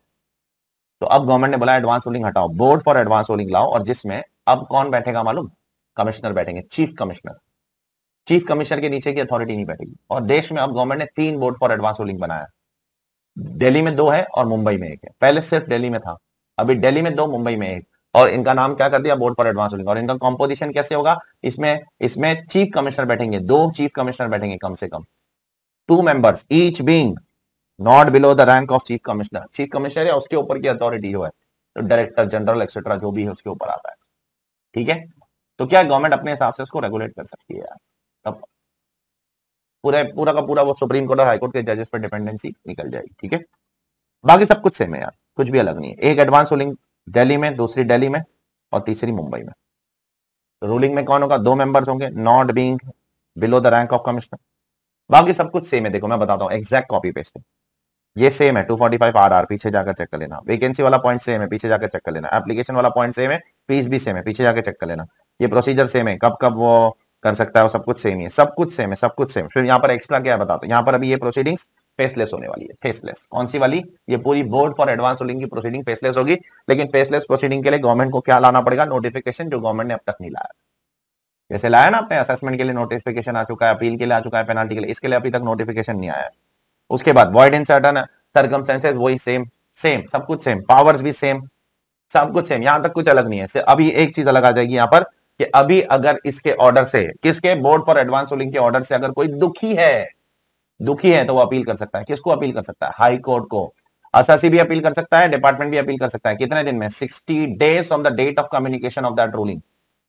30 डेज का और एक्सटेंशन दे सकता है अगर प्रिवेंटेड बाय सफिशिएंट कॉज है, जेन्युइन रीजन है, तो 30 डेज का और एक्सटेंशन मिल सकता है हाई कोर्ट से। तो ये ऑर्डर डायरेक्टली हाई कोर्ट में अपील होता है, बीच की कोई अथॉरिटी, सीआईटी अपील, आईटेट नहीं, डायरेक्ट हाई कोर्ट। जो पहले वाला अथॉरिटी फॉर एडवांस रूलिंग वो तो आप पे बाइंडिंग था, डिपार्टमेंट में भी बाइंडिंग था, तो कोई अपील ही नहीं कर पाता था, क्योंकि बाइंडिंग है तो अपील कैसे करूं? ये बाइंडिंग नहीं है तो अपील हो जाएगा, ठीक है। 245W के अंदर, और ये भी पूरा का पूरा अभी फेसलेस होने वाला है। टीम बेस्ड असेसमेंट जैसा होता है ना इनकम टैक्स में, वैसा ही टीम बेस्ड होने वाला है ये भी, ठीक है। नाउ यहां पर कुछ इलस्ट्रेशन है, उसमें से एक इलस्ट्रेशन मैं करा नहीं रहा हूं, मैं क्लास में कराया हूं आपको ये चीज, तो मैं आपको रिक्वेस्ट करूंगा कि इसको अच्छे से गो थ्रू करना, ठीक है। अभी इलस्ट्रेशंस कराने का मेरे पास समय नहीं यहाँ पर यार, इसको अच्छे से गो थ्रू करना। ये एक मस्ट डू इलस्ट्रेशन है, क्वेश्चन नंबर 2। ये पुराने वाले प्रोविजन में भी एप्लीकेबल था, नए वाले में भी एप्लीकेबल है, इसके लिए देखना जरूरी है, ठीक है। Now this is what your advanced ruling is all about. The next topic is, let me tell you very clearly, the next topic is black money law, ठीक है। अब black money law को मैं रिकॉर्ड नहीं कर रहा हूं, because black money law में कोई चेंज नहीं आता है और ना ही कोई चेंज आया है। तो पिछले साल का जो रिकॉर्डिंग है और इस साल का जो रिकॉर्डिंग है वो सेम ही होने वाला है, क्योंकि बुक में कोई चेंज नहीं है, ब्लैक मनी लॉ में कोई अमेंडमेंट नहीं है, कुछ भी नहीं है, ठीक है। तो इस लेक्चर के बाद मैं डायरेक्टली ब्लैक मनी लॉ शुरू कर रहा हूँ, ठीक है। एंड में 10 मिनट के लिए कुछ ऑडियो का इशू है, वो लास्ट ईयर भी था, तो वो सुनाई देता है, ऐसा नहीं है, इतना क्लियरली नहीं सुनाई देता है, जैसे बुलंद आवाज है मेरी उतनी बुलंद नहीं है, लेकिन फिर भी तो उतना मैनेज कर लो बेटा, ताकि मैं आगे के लेक्चर्स को जल्दी से रिकॉर्ड कर सकूं आप लोगों के लिए यार, क्योंकि मेरे को बहुत सारी चीजें आपको देनी है यार। तो जो चीजें मैं सेम टू सेम वापस से 1 घंटा रिकॉर्ड करना थोड़ी सी बेवकूफी हो जाएगी मेरी तरफ से भी। ब्लैक मनी लॉ पूरा का पूरा सेम है, पेज बाय पेज से मैं थोड़ा 1-2 लाइन आगे पीछे हो सकती है, मतलब कंटेंट नहीं आगे पीछे होगा, इंस्टीट्यूट का अलाइनमेंट आगे पीछे हो सकता है, कंटेंट तो सेम ही है पूरा। तो बेटर होगा कि आप वो लोग देख लेना, ठीक है। इंपॉर्टेंट टॉपिक इतनी ज्यादा भी नहीं हो, ठीक है, एक आध क्वेश्चन कभी कभी आ जाता है एमसीक्यू के तौर पे, बहुत ज्यादा क्रिटिकल टॉपिक भी नहीं हो। So that I can work on now the next topic, that is model convention, जो आपके लिए बहुत ही अतरंगी टॉपिक है और क्रिटिकल टॉपिक है, ठीक है। तो अभी अगला लेक्चर जो होगा आपका वो ब्लैक मनी लॉ पे, ठीक है। Hello all of you, today is the 16th day of the revision of your international taxation paper 6C directly from your study material, relevant for your May 20 और November 2020 के exams के लिए, ठीक है। तो आज हम लोग जो डिस्कस करने वाले हैं वो क्या है, वो है black money law. Black money law पे आज डिस्कशन करेंगे, overview of the black money law and imposition of tax law, ठीक है। अब इसके अंदर क्या है, सबसे पहले ये लॉ कब आया, 2015 में आया। कब से एप्लीकेबल है, AY 1617 से एप्लीकेबल है। सबसे पहले ये लॉ किसके ऊपर लगता है, एसएससी के ऊपर। एसएससी के ऊपर कितना टैक्स लगता है इस लॉ में, 30%। 30% टैक्स किसके ऊपर है, undisclosed foreign income and asset. तो सबसे पहले क्या एसएससी वर्ड डिफाइंड है, हाँ डिफाइंड है नीचे। इनकम टैक्स लॉ का रेफरेंस मत लेना, यहाँ पर एसएससी का डेफिनेशन अलग है। इसको 2 पार्ट में बांटा गया है। पहले बोला है एसएससी का मतलब वो बंदा जो रेसिडेंट है, दूसरा बोला है एसएससी का बंदा वो भी हो सकता है जो नॉन रेसिडेंट है आज, या तो नॉट ऑर्डिनरी रेसिडेंट है आज, लेकिन जिस साल में उसने वो इनकम कमाया था या वो असेट खरीदा था उस साल में वो क्या था, वो रेसिडेंट था। आज क्या है, नॉन रेसिडेंट। आज क्या है, नॉट ऑर्डिनरी, लेकिन जिस साल में इनकम कमाया था या जिस साल में वो असेट खरीदा था, चुराया हुआ असेट, वो तब रेसिडेंट था। आज नॉन रेसिडेंट है तो क्या हुआ, ठीक है। उसके बाद दूसरा term undisclosed foreign income and asset का मतलब क्या होता है, उसका डेफिनेशन यहाँ पर दिया गया है सेक्शन 2 क्लॉज 12 के अंदर, जिसके अंदर बोला गया है कि undisclosed foreign income and asset का मतलब ये होता है एक ऐसी इनकम जो बाहर के सोर्स से आ रही है, इंडिया के बाहर की सोर्स है, जो आपने डिस्क्लोज नहीं किया है। और अनडिस्क्लोज फॉरेन असेट का मतलब क्या है, एक ऐसा असेट जो बाहर है, लोकेटेड बाहर है, इंडिया के बाहर लोकेटेड है। तो अनडिस्क्लोज फॉरेन इनकम मतलब क्या, जो इंडिया के बाहर से जिसकी सोर्स आई है, बाहर का रेंट, बाहर की सैलरी, बाहर का बिजनेस एंड प्रोफेशन, वो इंडिया में डिस्क्लोज नहीं किया है। अनडिस्क्लोज फॉरेन असेट का मतलब क्या है, असेट बाहर लोकेटेड है, भले उसको पैसा कमाने के लिए इंडिया से कमाया था या बाहर से कमाया था, वो मैटर नहीं करता है। क्लास के अंदर आपने इन सब चीजों के लिए एग्जाम्पल लिखा है, चेक करना बराबर से, ठीक है। अब इसी के अंदर undisclosed foreign asset, undisclosed asset located outside India का मतलब यहां पर है नीचे। अब इस फ्रेज का मतलब नीचे डिफाइंड है। इसका मतलब है एक ऐसा असेट जो इंडिया के बाहर है, जो आप होल्ड कर रहे हो, या तो आप बेनिफिशियल ओनर की तरह होल्ड कर रहे हो, या तो आप खुद अपने नाम पे होल्ड कर रहे हो, और इसके पीछे आपके पास कोई एक्सप्लेनेशन नहीं है कि ये असेट कहां से आया, तो वो असेट क्या बन जाएगा, अनडिस्क्लोज्ड। हाँ, अगर वो असेट खरीदने के लिए अगर आपके पास जो पैसा आया वो आपने डिस्क्लोज कर दिया है, तो फिर वो अनडिस्क्लोज कहां से हुआ, एक्सप्लेनेशन देना पड़ेगा of the source of investment in such asset. वो अगर आप नहीं दे पाए तो क्या बन जाएगा, वो असेट अनडिस्क्लोज बन जाएगा, ठीक है। तो ये पूरा ये तो लाइन है जो बहुत भयानक लाइन है। एसएससी का मतलब क्या है, रेसिडेंट, या आज जो नॉन रेसिडेंट है, या आज जो नॉट ऑर्डिनरी रेसिडेंट है, एक जमाने में रेसिडेंट है जब इनकम कमाई थी, असेट खरीदा था। साथ में अनडिस्क्लोज असेट का मतलब क्या, वो यहां पर है, उसमें भी undisclosed foreign asset located outside India का मतलब यहां मेंशन्ड है। उसके बाद यहां पर प्रीवियस ईयर का डेफिनेशन है जो अगले पेज पे दिया गया है, ठीक है। नाउ इसमें दो चीज पे चार्ज है, इनकम पे एक असेट पे। इनकम पे कब चार्ज लगेगा, जिस साल की इनकम होगी उस साल में। सपोज आज पता चला कि 17-18 की इनकम है तो 17-18 की साल में चार्ज होगा। आज पता चला कि 16-17 की इनकम है तो 16-17 की इनकम में चार्ज होगा।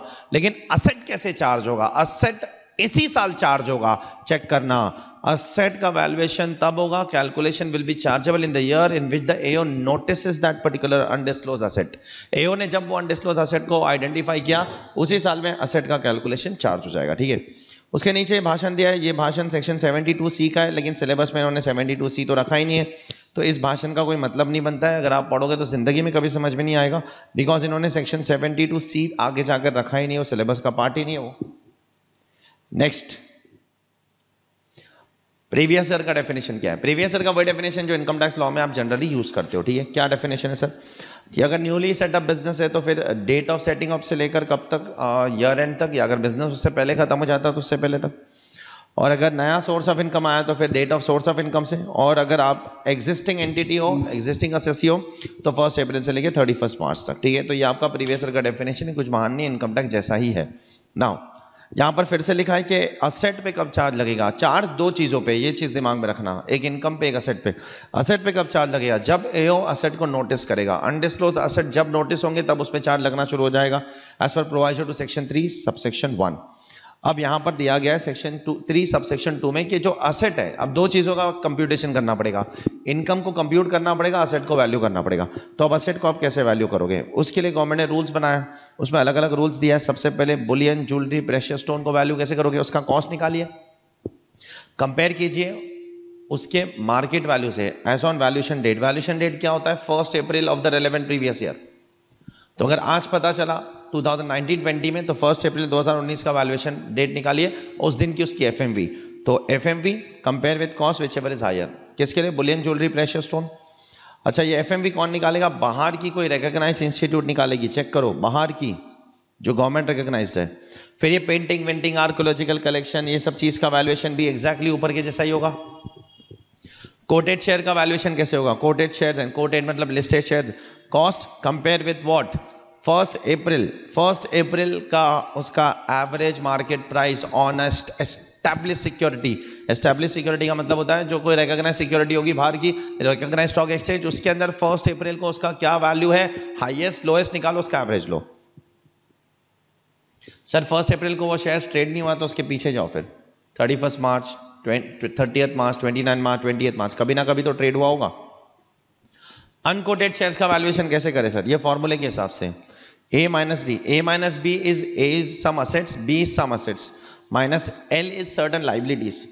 PE is paid up equity of capital. Denominator में आप A plus B is asset, L is liability.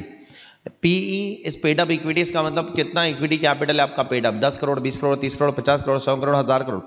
PV paid up value, एक शेयर का वैल्यू कितना है, 10 रुपया, 20 रुपया, 30 रुपया, 40 रुपया, 100 रुपया, 50 रुपया, उस हिसाब से। तो अब A को डिफाइन किया है, A के अंदर इन्होंने सब असेट्स रखे, ठीक है, उसमें से कुछ चीजें माइनस करने के लिए बोला है। फिर बी के अंदर कुछ असेट्स रखे, तो ए प्लस बी आपका टोटल असेट्स हो जाएगा। फिर लाइबिलिटीज की लिस्ट दी गई है यहाँ पर, ठीक है, उसके अंदर नहीं घुस सकते हम लोग, लाइबिलिटीज की लिस्ट, और फिर बाद में पीई और पीवी को रेफर कर दिया, ठीक है। अभी अनकोटेड शेयर हुआ तो, क्योंकि ये जो पॉइंट है ना, ये जो शेयर्स है ना, ये वैल्यूएशन जो है ना, ये सिर्फ quoted equity, unquoted equity shares के लिए। क्यों, क्योंकि यहाँ पर साफ साफ लिखा है paid up equity etcetera, paid up equity, paid up equity. तो ये जो फॉर्मूला है, ये लंबा वाला, ये अनकोटेड इक्विटी शेयर्स के लिए applicable, sorry unquoted preference shares के लिए एप्लीकेबल नहीं है। उनके लिए क्या करना है, वही करना है जो आप ज्वेलरी, पेंटिंग वेंटिंग के लिए करते थे, चेक करो। फिर इमूवेबल प्रॉपर्टी इंडिया के बाहर है तो वही सेम, कॉस्ट और 1 अप्रैल का market value whichever is higher. Bank account के लिए क्या करोगे, ध्यान से सुनना। बैंक अकाउंट के लिए जब से बैंक अकाउंट खुला है तब से लेकर अब तक का सारा डिपॉजिट ऐड करो, वही आपका वैल्यूएशन हो जाएगा। से 1 अप्रैल 2005 में बैंक अकाउंट खुला था, तब से लेकर अब तक का सारा डिपॉजिट ऐड करो, वो बैंक अकाउंट बन गया तुम्हारा, उसका वैल्यूएशन हो गया। अरे बाप रे सर, लेकिन यहाँ नीचे लिखा है कि अगर कोई पैसा डिपॉजिट करके उसी में से विड्रॉ करके फिर वापस डिपॉजिट किया तो फिर डुअल डिडक्शन हो जाएगा, उस अमाउंट को वापस चार्ज नहीं करेंगे। से आपने 10 करोड़ रुपया डिपॉजिट किया है, फिर 4 करोड़ निकाला है, फिर वापस 3 करोड़ डाल दिया है, तो इस वापस जो 3 करोड़ पे जा रहा है वो 4 करोड़ निकाला गया ही 3 करोड़ है, तो फिर उस पैसे पे वापस से टैक्स नहीं लगाएंगे। फर्दर अगर 2015 में चैप्टर 6 फॉलो किया था, चैप्टर 6 क्या है, मैंने आपको क्लास में बोला था कि 2015 में जब लॉ आया तो गवर्नमेंट ने लोगों को एक मौका दिया था कि चैप्टर 6 में आओ अपनी इनकम डिस्क्लोज कर दो, जो भी डिस्क्लोज कर देगा उसे माफ कर देंगे या रिलैक्स टैक्स रेट लगा के छोड़ देंगे। तो चैप्टर 6 में अगर आपने बैंक अकाउंट ऑफर कर दिया था और उस पर टैक्स भर दिया था, पेनल्टी भर दिया था पहले, तो फिर बाद में अभी आपका deposit from the date of opening नहीं काउंट होगा। चैप्टर 6 में जब आपने टैक्स पेनल्टी भरा उसके बाद से काउंट होगा। चेक करो, वो भाषण दिया गया है। और इंडिया के बाहर अगर आपका किसी पार्टनरशिप फर्म या किसी एओबी बीओआई में शेयर है तो आपको क्या करना है, तो उसके ऊपर भी आपको डिस्क्लोजर देना है। नहीं डिस्क्लोजर दोगे तो आपको यहां पर क्या लग जाएगा, आपको यहां पर लग जाएगा tax 30% on undisclosed foreign asset. तो इसका वैल्यूएशन कैसे होगा, पहले उस फर्म का नेट वेल्थ निकालो, उसका नेट असेट निकालो, उसके बाद जितने भी पार्टनर्स हैं सबको उनके कैपिटल अकाउंट के हिसाब से उतना कैपिटल अकाउंट के हिसाब से अमाउंट एट्रीब्यूट कर दो। सपोज 15 लाख रुपए उनका नेट वेल्थ है, तीनों का कैपिटल 3-3 लाख है, तो तीनों को 3-3 लाख रुपया दे दो, एलोकेट कर दो। बच गया 9 लाख, बच गया 6 लाख, क्योंकि 3-3 लाख रुपया तीनों को एलोकेट कर दिया, अभी बच गया 6 लाख। 6 लाख को डिवाइड करो अगर डिसोल्यूशन के टाइम पर क्या रेशो में सब कुछ डिसाइड होने वाला है, अगर वो रेशो है तो उस रेशो में तीनों को डिसाइड करो। और अगर डिसोल्यूशन का रेशो डिक्लेयर नहीं है इनके डीड के अंदर तो फिर पीएसआर के रेशो में डिवाइड करो। स्टेप नंबर 1 फर्म का वेल्थ निकालो। स्टेप नंबर 2 सारे पार्टनरों का क्या देखो, असेट्स का वैल्यूएशन देखो, कैपिटल अकाउंट का वैल्यूएशन देखो और फिर सबको कैपिटल अकाउंट में एट्रीब्यूट कर दो। जो भी बच जाएगा वो डिसोल्यूशन के रेशो में या तो पीएसआर के रेशो में। और इन सब के अलावा अगर कोई एसेट है तो उसका वैल्यू कैसे निकालोगे, कॉस्ट और market value whichever is higher on valuation date. In arms length transaction आप किसी फॉरेन टैक्स अथॉरिटी या फॉरेन गवर्नमेंट की किसी रिकॉग्नाइज अथॉरिटी से नहीं पूछना है, क्योंकि बाकी सब जगह पर देखो रिकॉग्नाइज अथॉरिटी से वैल्यूएशन करवा के लेकर आना, यहां पर ऐसा नहीं है। क्लियर है? आगे बढ़ते हैं। अगर कोई asset fair market value, asset का फेयर मार्केट वैल्यू कब निकालना है, 1 अप्रैल को। अगर कोई असेट 1 अप्रैल के पहले ही बेच दिया तो एसएससी ने पहले ही बेच दिया है तो, और एओ को आज पता चला कि ये भी असेट था 2017 में बिक गया था, तो फिर उसका वैल्यूएशन कैसे होगा, रूल 3 सब रूल 2 के हिसाब से होगा। रूल 3 सब रूल 2 क्या कहता है, उसका वैल्यूएशन करते समय आपको क्या करना होगा, उसका वैल्यूएशन करते समय आपको फिर उसकी 1 अप्रैल की एफएमवी नहीं देखना है, उसको आप चेक करोगे उसका सेल कंसिडरेशन या cost whichever is higher. Suppose आज पता चला एओ को कि एसएससी ने 2017 में ही कोई अनडिस्क्लोज असेट था वो बेच दिया, तो जितने में बेचा था वो selling price compare with what, cost whichever is higher. आज का एफएमवी मत निकालो 1 अप्रैल का फिर। लेकिन अगर उसने 2 साल पहले अगर किसी को गिफ्ट दे दिया या सस्ते में बेचा तो फिर एफएमवी निकालने का of the asset on the date of transfer. तो 3 अलग किस्म का वैल्यूएशन। अगर आज असेट है तो रूल 3(1), अगर आज असेट नहीं है पहले ही बेच दिया है और जेन्युइन प्राइस पर बेचा है तो सेलिंग प्राइस और कॉस्ट, और अगर आज असेट नहीं है और कम प्राइस पे बेचा है, गिफ्ट दे दिया है, तो फिर सेलिंग प्राइस नहीं, FMV on the date of transfer और कॉस्ट विचएवर इज हायर। बराबर? अब अगर जब भी आप कोई ओल्ड असेट को वैल्यू कर रहे हो या ओल्ड बैंक अकाउंट को वैल्यू कर रहे हो, तो उसको वैल्यू करते समय अगर आपको यह पता चल रहा है कि उसी में से बाद में कुछ नया असेट खरीदा है आपने, तो जितना भी नया असेट खरीदा है उतना वैल्यू आप ओल्ड असेट में से लेस कर दो। चेक करो, आपने से पहले एक हाउस प्रॉपर्टी ए खरीदी थी, फिर उसको बेच के बैंक में पैसा डाला, फिर बैंक से पैसा निकाल के हाउस प्रॉपर्टी बी खरीदी, तो जब ए का वैल्यूएशन करोगे तो जब बी खरीदने के लिए ए से ही पैसा गया था ना, तो ए के वैल्यूएशन में से बी के जितने में खरीदा गया है वो लेस कर दिया जाएगा। चेक करना, यहां पर ये लिखा गया है, in such a case the fair market value of the old asset or the bank account as the case may be, old asset or the bank account as the case may be shall be reduced by the amount of what, consideration invested in the new asset। और इस पे मैंने class में formula भी लिखवाया और यहां पर एक एग्जांपल भी आप देख ही सकते हो। सर बाहर जो वैल्यूएशन होगा असेट का वो तो फॉरेन करेंसी में होगा, सर उसको कन्वर्ट कैसे करेंगे हम लोग? उसको कन्वर्ट करते समय आपको आरबीआई का रेफरेंस रेट लेना पड़ेगा, अगर वो एक ऐसी करेंसी है जिसको आरबीआई परमिट करती है। अगर आरबीआई की परमिटेड करेंसी नहीं है तो फिर क्या करना पड़ेगा, तो फिर उसको पहले डॉलर में कन्वर्ट करो और फिर डॉलर को किस में कन्वर्ट करो, रुपीस में कन्वर्ट करो। चेक करो, बराबर। और डॉलर में किस में कन्वर्ट कैसे कन्वर्ट करोगे, central bank of the rate, उस देश में कोई ना कोई सेंट्रल बैंक होगी ना, उस हिसाब से कन्वर्ट करो। सर उस देश में अगर सेंट्रल बैंक ही नहीं है तो फिर उसको डॉलर में कन्वर्ट करो, कोई ना कोई तो बैंक होगी उस हिसाब से। चेक करो। और फिर नीचे कुछ चीजों के डेफिनेशंस दिए गए जो मैंने क्लास में डिस्कस भी किए थे इनफैक्ट। सर वैल्यूएशन डेट क्या होगी, वैल्यूएशन डेट मार्केट वैल्यू निकालने के लिए, करेंसी कन्वर्ट करने के लिए। ये अगर असेट सेक्शन 59 में डिक्लेयर कर दिया 4 साल पहले 2015 में तो 1 जुलाई 2015, और अगर आज असेट है मिला है तो फिर 1 April of the relevant PY, जो भी पीवाई होगा उसका 1 अप्रैल। ठीक है, तो यहां पर आपका वैल्यूएशन का डिस्कशन खत्म हो जाता है। उसके बाद शुरू होता है सेक्शन 4 स्कोप। क्या कवर्ड है यहां पर? 3 चीज कवर्ड है। पहले, अगर आपने इनकम टैक्स रिटर्न नहीं भरा है, ठीक है, income from a source located outside India which was not disclose, income tax return 139(1) में भरा है या 139(4) या 139(5) में, और उसमें इनकम डिस्क्लोज नहीं की है तो ब्लैक मनी लॉ में चार्ज हो जाओगे। अगर वहां डिस्क्लोज कर दिए तो यहां बच जाओगे। सेकंड, या तो आपने इनकम टैक्स रिटर्न ही नहीं भरा है तो फिर आप मर जाओगे और आपको ब्लैक मनी की नोटिस आ सकती है। या पहले दोनों पॉइंट इनकम के लिए है और जो तीसरा वाला पॉइंट है वो undisclosed asset located outside India के लिए। तो अगर कोई इनकम टैक्स रिटर्न में आपने असेट डिस्क्लोज नहीं किया है तो आप यहां फंस जाओगे। ठीक है, फिर आगे लिखा गया है यहां पर और यहां पर, इन दोनों को अगर मिला दोगे तो इसमें क्या लिखा गया है, कि अगर कोई इनकम ब्लैक मनी लॉ में चार्ज हो जाती है तो फिर वो इनकम टैक्स लॉ में चार्ज नहीं हो सकती है। सिमिलरली यहां पर ऊपर नीचे मिलाकर ये लिखा है कि कोई इनकम अगर इनकम टैक्स लॉ में चार्ज हो जाती है तो फिर वो ब्लैक मनी लॉ में चार्ज नहीं होगी। दोनों लॉ में एक ही इनकम एक साथ चार्ज नहीं होगी, दोनों में से किसी भी एक लॉ में आपको चार्ज करना होगा इनकम को। ठीक है, आगे बढ़ रहा हूं मैं। सेक्शन 5 ये आज का लास्ट सेक्शन उठा रहा हूं मैं। ठीक है, क्या है इसके अंदर, कंप्यूटेशन कैसे करोगे आप फॉरेन इनकम का, असेट का। सबसे पहले साफ साफ बोल दिया है कि कोई भी डिडक्शन नहीं मिलने वाला है, किसी भी एक्सपेंडिचर का, किसी भी अलाउंस का, किसी भी सेट ऑफ का, इनकम के अगेंस्ट, असेट के अगेंस्ट कुछ नहीं मिलेगा। भाड़ में जाए तुम्हारा income tax law. Income tax law में मिलता भी होगा तो भी यहां नहीं मिलेगा, माफ कीजिएगा। ये पहली बात बोलिए। सिर्फ एक ही चीज का डिडक्शन मिलेगा और वो ये है कि अगर आप कोई असेट खरीदते हो, ठीक है, आपका कोई इंडिया के बाहर असेट है और वो पकड़ा गया, और अगर आप प्रूव करते हो कि वो असेट खरीदने के लिए जो पैसा था उस पे या तो इनकम टैक्स में टैक्स लग चुका है या तो ब्लैक मनी लॉ में टैक्स लग चुका है। तो सपोज अगर आपके पास 2 करोड़ रुपए की एक प्रॉपर्टी मिली यूके में और पता लगा रहा है कि ये 2 करोड़ खरीदने के लिए, 2 करोड़ की प्रॉपर्टी खरीदने के लिए जो पैसा आया है वो इंडिया के सोर्स से आया, वो आपने पहले डिस्क्लोज किया था। ये अगर आप प्रूव कर सकते हो कि उस प्रॉपर्टी को खरीदने के लिए जो पैसा था वो डिस्क्लोज था तो फिर उतना आपको रिडक्शन मिल जाएगा, लेकिन ये आपको प्रूव करना पड़ेगा। फिर एक लास्ट में इमोबल प्रॉपर्टी के लिए गवर्नमेंट ने एक रिलैक्सेशन दिया है। क्या कि देखो बेटा कि अगर 1970 में आपने अगर कोई इमोबल प्रॉपर्टी खरीदी थी, 1 लाख रुपए की खरीदी थी और वो 1 लाख रुपए की इनकम डिस्क्लोज नहीं की थी और उस अनडिस्क्लोज इनकम से एक असेट खरीदा था, गवर्नमेंट ने आज पकड़ लिया, तो उसका वैल्यूएशन कैसे होगा इमेजिन करो। आज की FMV compare with 1 lakh whichever is higher, तो एफएमवी ज्यादा होने वाली है तो अनजस्ट हो जाएगा। तो उसको फिर रिडक्शन देते समय ना उसने जो 1 लाख रुपए का जो वैल्यू यूज किया है ना उसमें, तो उस वैल्यू को भी क्या करना पड़ेगा, इंक्रीज करना चाहिए। इसलिए यहां पर गवर्नमेंट ने देखो क्या बोला है, आपको एक फॉर्मूला बताया, उस फॉर्मूला के हिसाब से आपको क्या मिलेगा, रिडक्शन मिलेगा।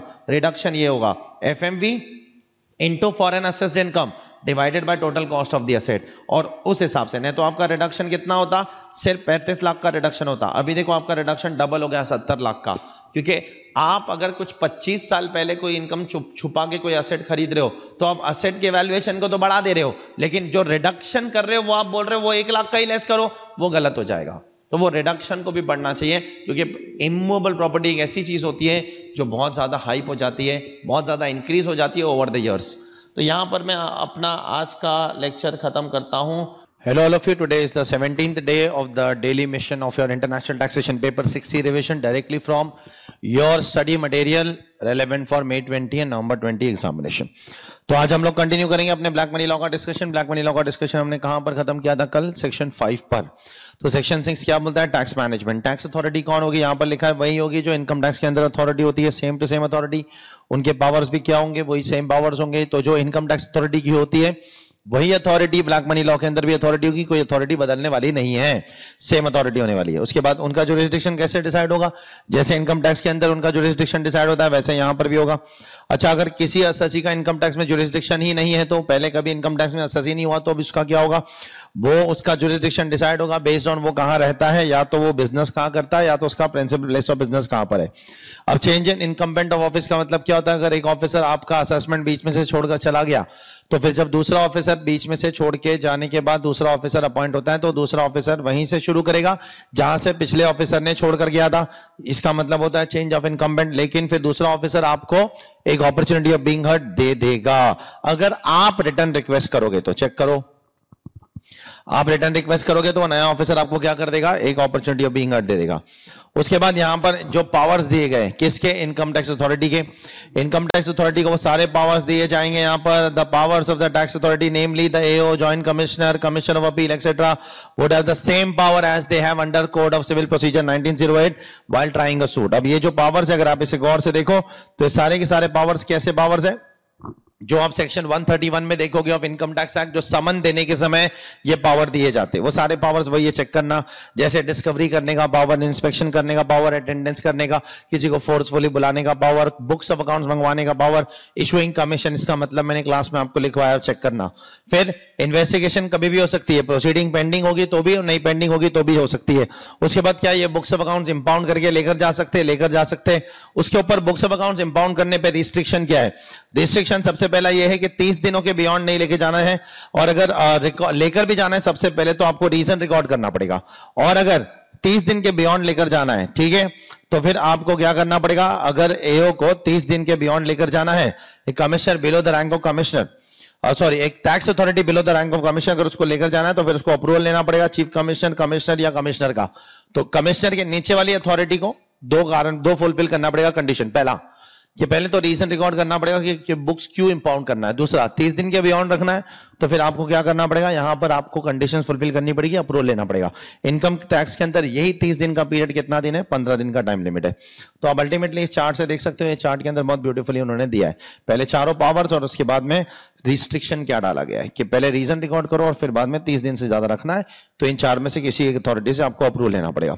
उसके बाद यहां पर भाषण दिया है कि यहां जो भी प्रोसीडिंग होगी वो क्या होगी, वो जुडिशियल प्रोसीडिंग होगी and as per section 193, section 196 and section 228 of the Indian penal code.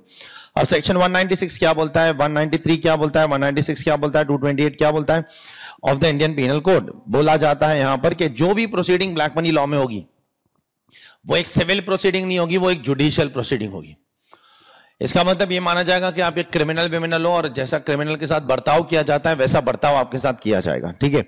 अब जरा ध्यान से सुनना, यहाँ पर इंडियन पीनल कोड के कुछ प्रोविजंस डाले, मैं उसके अंदर तो इतना घुस नहीं पाऊंगा क्योंकि मैं रेगुलर कोर्स के अंदर इसके अंदर घुसा था एक एक पॉइंट के अंदर, बट यहाँ पर मेरे को रिविजन में शायद मैं रिस्ट्रिक्टेड हूं, थोड़ा बोल नहीं पाऊंगा उस पर ज्यादा। यहाँ पर सबसे पहले आपको पता लगाना पड़ेगा कि जुडिशियल प्रोसीडिंग क्या होती है। तो यहां पर उसका मतलब दिया है कि कोर्ट के सामने जो प्रोसीडिंग है वो जुडिशियल, या कोई लॉ अगर इन्वेस्टिगेशन करने बोलता है वो जुडिशियल, या अगर कोई कोर्ट इन्वेस्टिगेशन करने बोलता है जुडिशियल। और अगर आपने जुडिशियल प्रोसीडिंग में किसी के सामने कुछ फॉल्स एविडेंस दे दिए तो आपको सजा हो जाएगी विच में extend to 3 years and which में एक्सटेंड टू 7 years। तो कितने साल से, 7 साल तक की सजा हो सकती है फाइन के साथ। और अगर जुडिशियल प्रोसीडिंग में नहीं बल्कि अदरवाइज झूठ बोल रहे हो तो 3 साल तक की सजा हो सकती है। सिमिलरली यहां पर बोला गया कि अगर कोई फॉल्स एविडेंस यूज करते हो तो आपको सजा हो सकती है, ठीक है, कितनी, जितनी ऊपर होती है उतनी। सिमिलरली यहां पर बोला है कि कोई पब्लिक सर्वेंट को आपने कोई इंसल्ट कर दिया, उनको मार वार दिया गलती से, कुछ उनके साथ हाथापाई कर ली, उनका इंसल्ट किया, उनके साथ गलत बर्ताव किया, तो फिर आपको सजा हो सकती है कितने समय की, 6 महीने की सिंपल इम्प्रिजनमेंट हो जाएगी विद फाइन ऑफ 1000 रुपीज जो एक्सटेंड हो सकता है। चेक करना बराबर से यहां पर। फिर अगले पेज पर आते हैं, ठीक है, यहां से अपना असली डिस्कशन शुरू हो जाएगा, असेसमेंट। एओ क्या करेगा, आपको नोटिस भेजेगा, एओ नोटिस भेजेगा और नोटिस भेजने के बाद आपसे डॉक्यूमेंट्स इंफॉर्मेशन मंगवाएगा, जैसे कि आप यहां देख सकते हो। क्या एओ आपको सब्सिक्वेंटली नोटिस भेज सकता है? हाँ, दूसरी बार भी नोटिस भेज सकता है, जरूरी नहीं है कि एक बार भेज दिया तो दूसरी बार नहीं भेज सकता है। This is just like a scrutiny notice. जैसे एओ आपको इनकम टैक्स के अंदर कैसे स्क्रूटिनी की नोटिस भेजता है, वैसे यहां पर उसको ब्लैक मनी लॉ के अंदर आपको नोटिस भेजना पड़ेगा। तो नोटिस क्यों भेजेगा, उसको इनकम टैक्स अथॉरिटी से इंफॉर्मेशन मिला या कहीं बाहर से इंफॉर्मेशन मिला, उसके बेसिस पर उसने आपको नोटिस भेजा, डॉक्यूमेंट्स मंगवाया, इंफॉर्मेशन मंगवाया और उसके बाद वो इंक्वायरी करेगा और इंक्वायरी करने के बाद वो अपना असेसमेंट ऑर्डर पास करेगा। और उसमें क्या डिटरमाइन करेगा, ऑर्डर पास करके वो डिटरमाइन करेगा आपकी अनडिस्क्लोज्ड फॉरेन इनकम और एसेट और सम पेएबल। सम रिफंडेबल तो हो ही नहीं सकता है, सवाल ही नहीं उठता है। और अगर एओ, अगर आप उसको नोटिस का रिप्लाई नहीं करते हो, कंप्लाई नहीं करते हो सारे टर्म्स के लिए, तो फिर वो क्या कर देगा, आपका बेस्ट जजमेंट कर देगा, जैसे इनकम टैक्स के अंदर सेक्शन 144 के अंदर होता है। तो यहां पर सब कुछ सेक्शन 10 के अंदर ही हो रहा है। Regular assessment section 10, best judgement section 10, tax determine section 10 में ही हो रहा है, सब कुछ यहां पर सेक्शन 10 में होगा। और फिर एओ आपको क्या भेज देगा, नोटिस भेजने के बाद असेसमेंट ऑर्डर पास करेगा। अब असेसमेंट ऑर्डर वो कब तक पास करेगा, यहां पर उसका टाइम लिमिट है 2 years from the end of the financial year in which the notice under section 10(1) is issued by the AO. तो ये वाली नोटिस जब भी इशू होगी उसके आखिर से 2 साल के अंदर वो क्या कर देगा, आपको असेसिंग ऑफिसर ऑर्डर पास कर देगा, ठीक है, चेक कर लेना। फिर आगे जाकर आईटैट को पावर दिया गया है कि आईटैट क्या कर सकता है, रिमांड बैक कर सकता है केस को, जैसे इनकम टैक्स के अंदर होता है। तो उसका ऑर्डर कब तक पास हो जाएगा, 2 years from the end of the financial with the order under section 18 is received by the commissioner. क्योंकि आईटैट कमिश्नर को ऑर्डर देगा और कमिश्नर किसको देगा, एओ को देगा, फिर एओ उसको क्या करेगा, वापस से रीअसेस करेगा। तो उस केस में 2 years वहां से काउंट होगा। इवन तो जो सेक्शन 18 का रिमांड बैक का पॉइंट है वो पीछे उन्होंने डाला नहीं है सिलेबस में, अगर डाला होता तो मैं बोलता डिटेल में। फिर यहां पे बोला है कि अगर कोई टाइम लिमिट ऑफ 2 years, अगर कोई कोर्ट का ऑर्डर आता है 10 साल बाद, 15 साल बाद, 20 साल बाद, और फिर उसका इफेक्ट देने का एओ को, या हाई कोर्ट का ऑर्डर या सुप्रीम कोर्ट का ऑर्डर, उसके लिए भी टाइम लिमिट कितनी है, 2 साल ही है। यहां पर चेक कर सकते हो। अब इन तीनों टाइम लिमिट्स में से सबसे ज्यादा इंपॉर्टेंट टाइम लिमिट्स आपके लिए ये है, क्योंकि बाकी दोनों के बारे में आगे भाषण ही नहीं दिया है, तो उस पर टाइम लिमिट्स पढ़ के मतलब क्या बनता है। उसके बाद यहां पर देखना जरा क्या है, ये एग्जैक्टली 92 CA जैसा है। 92 CA में क्या होता है कि अगर आपका प्रोसीडिंग 2 कारणों की वजह से रुक जाता है। कारण नंबर 1, कोर्ट ने स्टे डाला है, या कारण नंबर 2, आप इंफॉर्मेशन एक्सचेंज करने जाते हो फॉरेन अथॉरिटीज के साथ, 92 सीए में ऐसा सेम प्रोविजन है, तो फिर जितना भी टाइम इसमें बर्बाद होता है उतना टाइम आपको मिल जाएगा, प्लस उसके बाद कम से कम आपको 60 डेज का टाइम मिलेगा, बराबर 60 डेज का टाइम। तो अब यहां पर बोला जितना भी टाइम बर्बाद हो रहा है ना, वो बर्बाद हुआ टाइम कितना भी नहीं चलेगा, वो 1 साल से ज्यादा नहीं होना चाहिए। ये बराबर से देखना है यहां पर, सॉरी कहां चला गया है, हाँ, ये बर्बाद हुआ टाइम या 1 साल, which ever is less shall be excluded. तो ये 1 साल वाला पॉइंट 92 सीए में नहीं था, वो यहां पर है। प्लस अगर वापस रेज्यूम होने के बाद कम से कम 60 डेज का टाइम तो होना चाहिए एओ के पास, 60 डेज का टाइम होना चाहिए टू पास एन ऑर्डर। आगे एओ ने जो भी ऑर्डर पास किया उसमें मिस्टेक हो सकता है, कैसा मिस्टेक, अपैरेंट मिस्टेक। तो 4 साल from the end of the financial end with the order sought to be pass is amended was rectify कर सकते हो। और अगर रेक्टिफाई करते समय अगर एसएससी की लायबिलिटी बढ़ जाती है या उसका रिफंड कम हो जाता है तो फिर क्या हो जाएगा, उसको एक अपॉर्चुनिटी ऑफ बीइंग हर्ट देना पड़ेगा, ठीक है। और फिर time limit for declining an application. तो अब अगर आप एप्लीकेशन एक बार दे दोगे तो उसके बाद अगर बाय डिफॉल्ट तो उनको 4 साल के अंदर रेक्टिफाई कर देना है, लेकिन अगर आप एप्लीकेशन दोगे तो कब तक रेक्टिफाई कर देना है, 6 months from the end of the month in with the application is received, ठीक है। तो exactly like income tax law ये सेक्शन 154 है, कॉपी पेस्ट। आप क्या रेक्टिफाई करोगे, अपैरेंट मिस्टेक। किस चीज में रेक्टिफिकेशन करोगे, ऑर्डर में। कब तक रेक्टिफाई करोगे, बाय डिफॉल्ट 4 साल।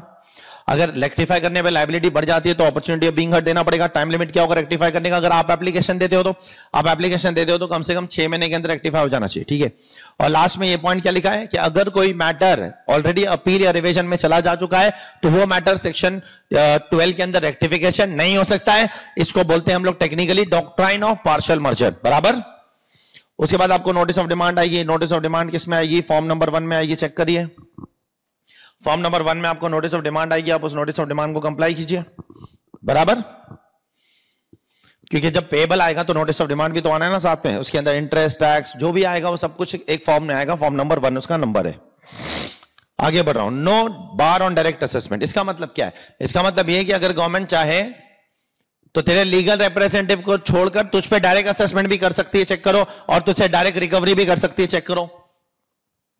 उसके बाद आप कमिश्नर को अपील करोगे। कौन अपील करेगा, जो ऑब्जेक्ट करता है कि भाई मेरा असेसमेंट इस लॉ के अंदर होना ही नहीं चाहिए था, मेरी लायबिलिटी यहां आनी नहीं चाहिए थी, मुझ पे पेनल्टी लगनी नहीं चाहिए थी, मेरा रेक्टिफिकेशन ऑर्डर गलत है, मेरा ऑर्डर रिफ्यूज कीजिए प्लीज, मेरा रेक्टिफिकेशन क्लेम आपने रिफ्यूज क्यों किया। ये सारे लोग क्या कर सकते हैं, ये सारे लोग अपील कर सकते हैं। कौन से फॉर्म में करेंगे, फॉर्म नंबर 2 में अपील करेंगे। और इसको साइन कौन करेगा, फॉर्म को वही लोग साइन करेंगे जो इनकम टैक्स के अंदर सेक्शन 140 में साइन करते हैं। फीस कितनी होगी, 10,000 रुपए की फीस होगी। और क्या आपको टैक्स वैक्स भरना होगा, हाँ, जो टैक्स आप ऑब्जेक्ट कर रहे हो उसको छोड़कर बाकी सारा टैक्स भरना पड़ेगा, चेक कर लेना। जो टैक्स ऑब्जेक्ट कर रहे हो, जिसके लिए आप अपील फाइल कर रहे हो, वो टैक्स मत भरो, बाकी भरो, चेक करो। No appeal under 15(1) shall be unless at the time of filing of appeal the assessee has paid the tax penalty interest on the amount which has not been objected। इसका मतलब जो object कर रहे हो उसको भरने की जरूरत नहीं है।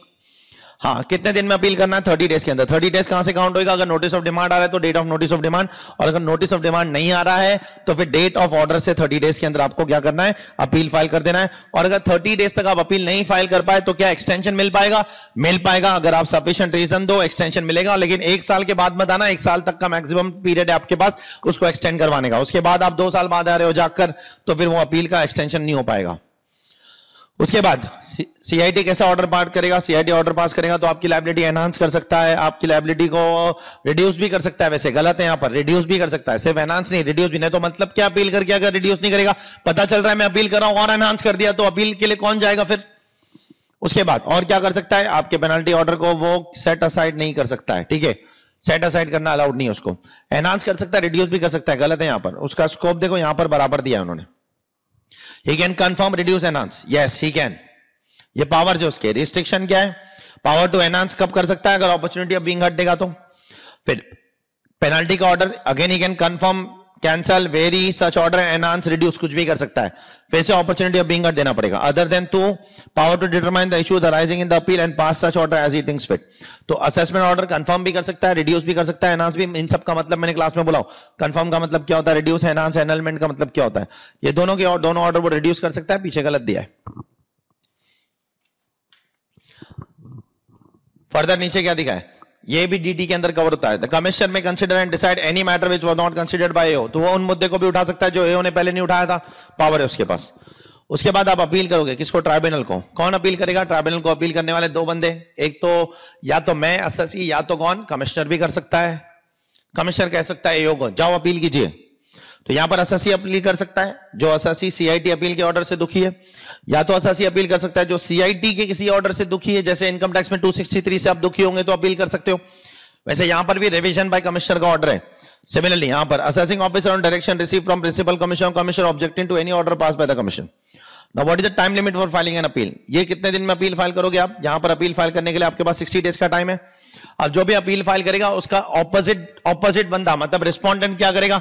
वो फाइल करेगा मेमोरेंडम ऑफ क्रॉस ऑब्जेक्शन, बराबर देखिए यहां पर, और वो मेमोरेंडम ऑफ क्रॉस ऑब्जेक्शन आईटैट को डिस्चार्ज करना पड़ेगा 60 दिनों के अंदर। सर ये 30 और 60 दिनों का टाइम है, उसमें एक्सटेंशन मिल सकता है, सेम मिल सकता है जैसे पिछले सेक्शन में था। कितने दिन का एक्सटेंशन? 1 साल तक के अंदर अगर आप आ गए तो एक्सटेंशन मिल सकता है, अगर आप सफिशिएंट कॉस्ट दोगे तो। सर फीस कितनी है इसकी फीस है 25,000 रुपए। और सर अपील फाइल करने का फॉर्म क्या है? फॉर्म 3। और memorandum of cross objection file करने का फॉर्म क्या है? फॉर्म 4। साइन करेगा दोनों को साइन करने की अथॉरिटी कौन है? वही है जो इनकम टैक्स अथॉरिटी के अंदर साइन करता है। फी 25,000। फिर हाई कोर्ट में अपील करोगे आप, सब्सटेंशियल क्वेश्चन ऑफ लॉ है तो अपील करोगे, सुप्रीम कोर्ट में अपील करोगे, सब्सटेंशियल क्वेश्चन ऑफ लॉ है तो अपील करोगे, 120 दिन के अंदर अपील करोगे। अब फीस ये सब कुछ सर डिले एक्सटेंशन हो सकता है अगर कोर्ट चाहे तो, मैं नहीं बोल पाऊंगा आप। सिमिलरली सुप्रीम कोर्ट के अंदर आप 90 डेज के अंदर अपील कर सकते हो, यहां पर लिखा नहीं है वैसे, लेकिन क्या सर डिले एक्सटेंशन हो सकता है अगर कोर्ट चाहे तो। अभी यहां पर कुछ भी प्रोविजन बोला गया नहीं, जैसे इनकम टैक्स के अंदर भी हाई कोर्ट और सुप्रीम कोर्ट के मुद्दे हम बोलने वाले होते कौन है? वो कोर्ट का कानून डिसाइड करता है कि वो कब तक फॉर्म भरना है, कौन सा भरना है, किस फॉर्मेट में भरना है, डिले कितने दिन का एक्सटेंशन हो सकता है, एक्सेट्रा एक्सेट्रा। अब यहां पर कमिश्नर का recovery, commissioner 2 section income tax में 263, 264, वैसे ही सेम टू सेम यहां पे 2 सेक्शन है 23 और 24। 23 के अंदर क्या होता है? कमिश्नर ऑर्डर को रिवाइज करता है। किसके ऑर्डर को रिवाइज करता है? कमिश्नर के एओ के ऑर्डर को रिवाइज कर देता है। कैसा ऑर्डर एओ ने पास किया? Which is erroneous and prejudicial to the interest of revenue. और एसएससी को क्या दे देगा? अपॉर्चुनिटी ऑफ बीइंग हर्ड दे देगा। तो कैसा ऑर्डर है? Erroneous and prejudicial to the interest of revenue order pass कर रहा है, और इसको क्या कर देगा कमिश्नर? क्या कर देगा? रिवाइज कर देगा। रिवाइज करने के पहले क्या कमिश्नर आपको एक अपॉर्चुनिटी ऑफ बीइंग हर्ड देगा? क्या कमिश्नर आपका ऑर्डर कैंसिल करके फ्रेश असेसमेंट के लिए डायरेक्ट कर सकता है? नहीं कर सकता है। इनकम टैक्स लॉ के अंदर ये पावर है, उसको यहां पर नहीं दिया। देखिए फिर यहां पर कौन सा पावर दिया गया उसको पावर दिया, उसके पावर को रिस्ट्रिक्ट किया है। बोला है कि doctrine of partial merger applicable हो जाएगा। अगर कोई मुद्दा अपील में चला गया है तो उसको आप कमिश्नर की तरह, सीआईटी की तरह 223 या 263 के अंदर रिवाइज नहीं कर सकते हो।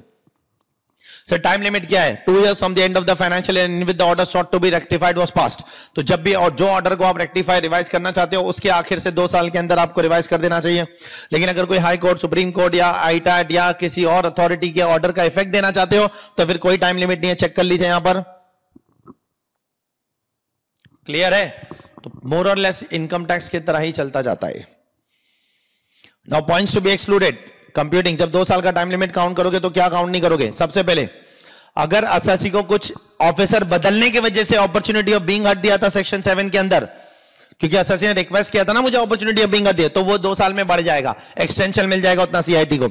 या अगर कोर्ट ने कोई स्टे डाला है 2 साल के बीच में, वो 2 साल के पीरियड में, तो उतना एक्सटेंशन मिल जाएगा।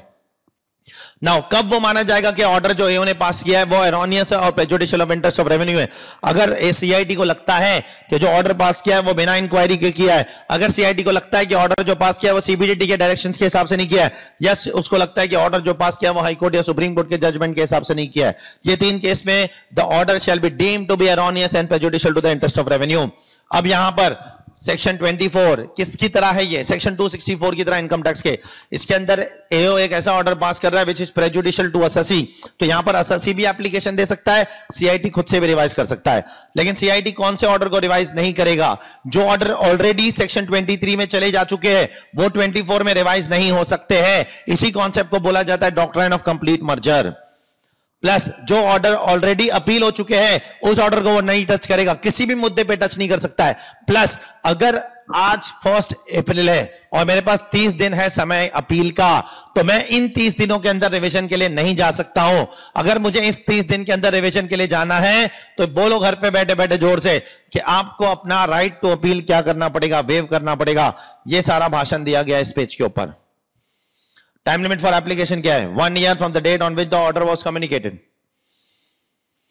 फीस क्या है? फीस जो प्रिस्क्राइब करेगी लॉ ने अब तक प्रिस्क्राइब नहीं किया, 2020 आ गया।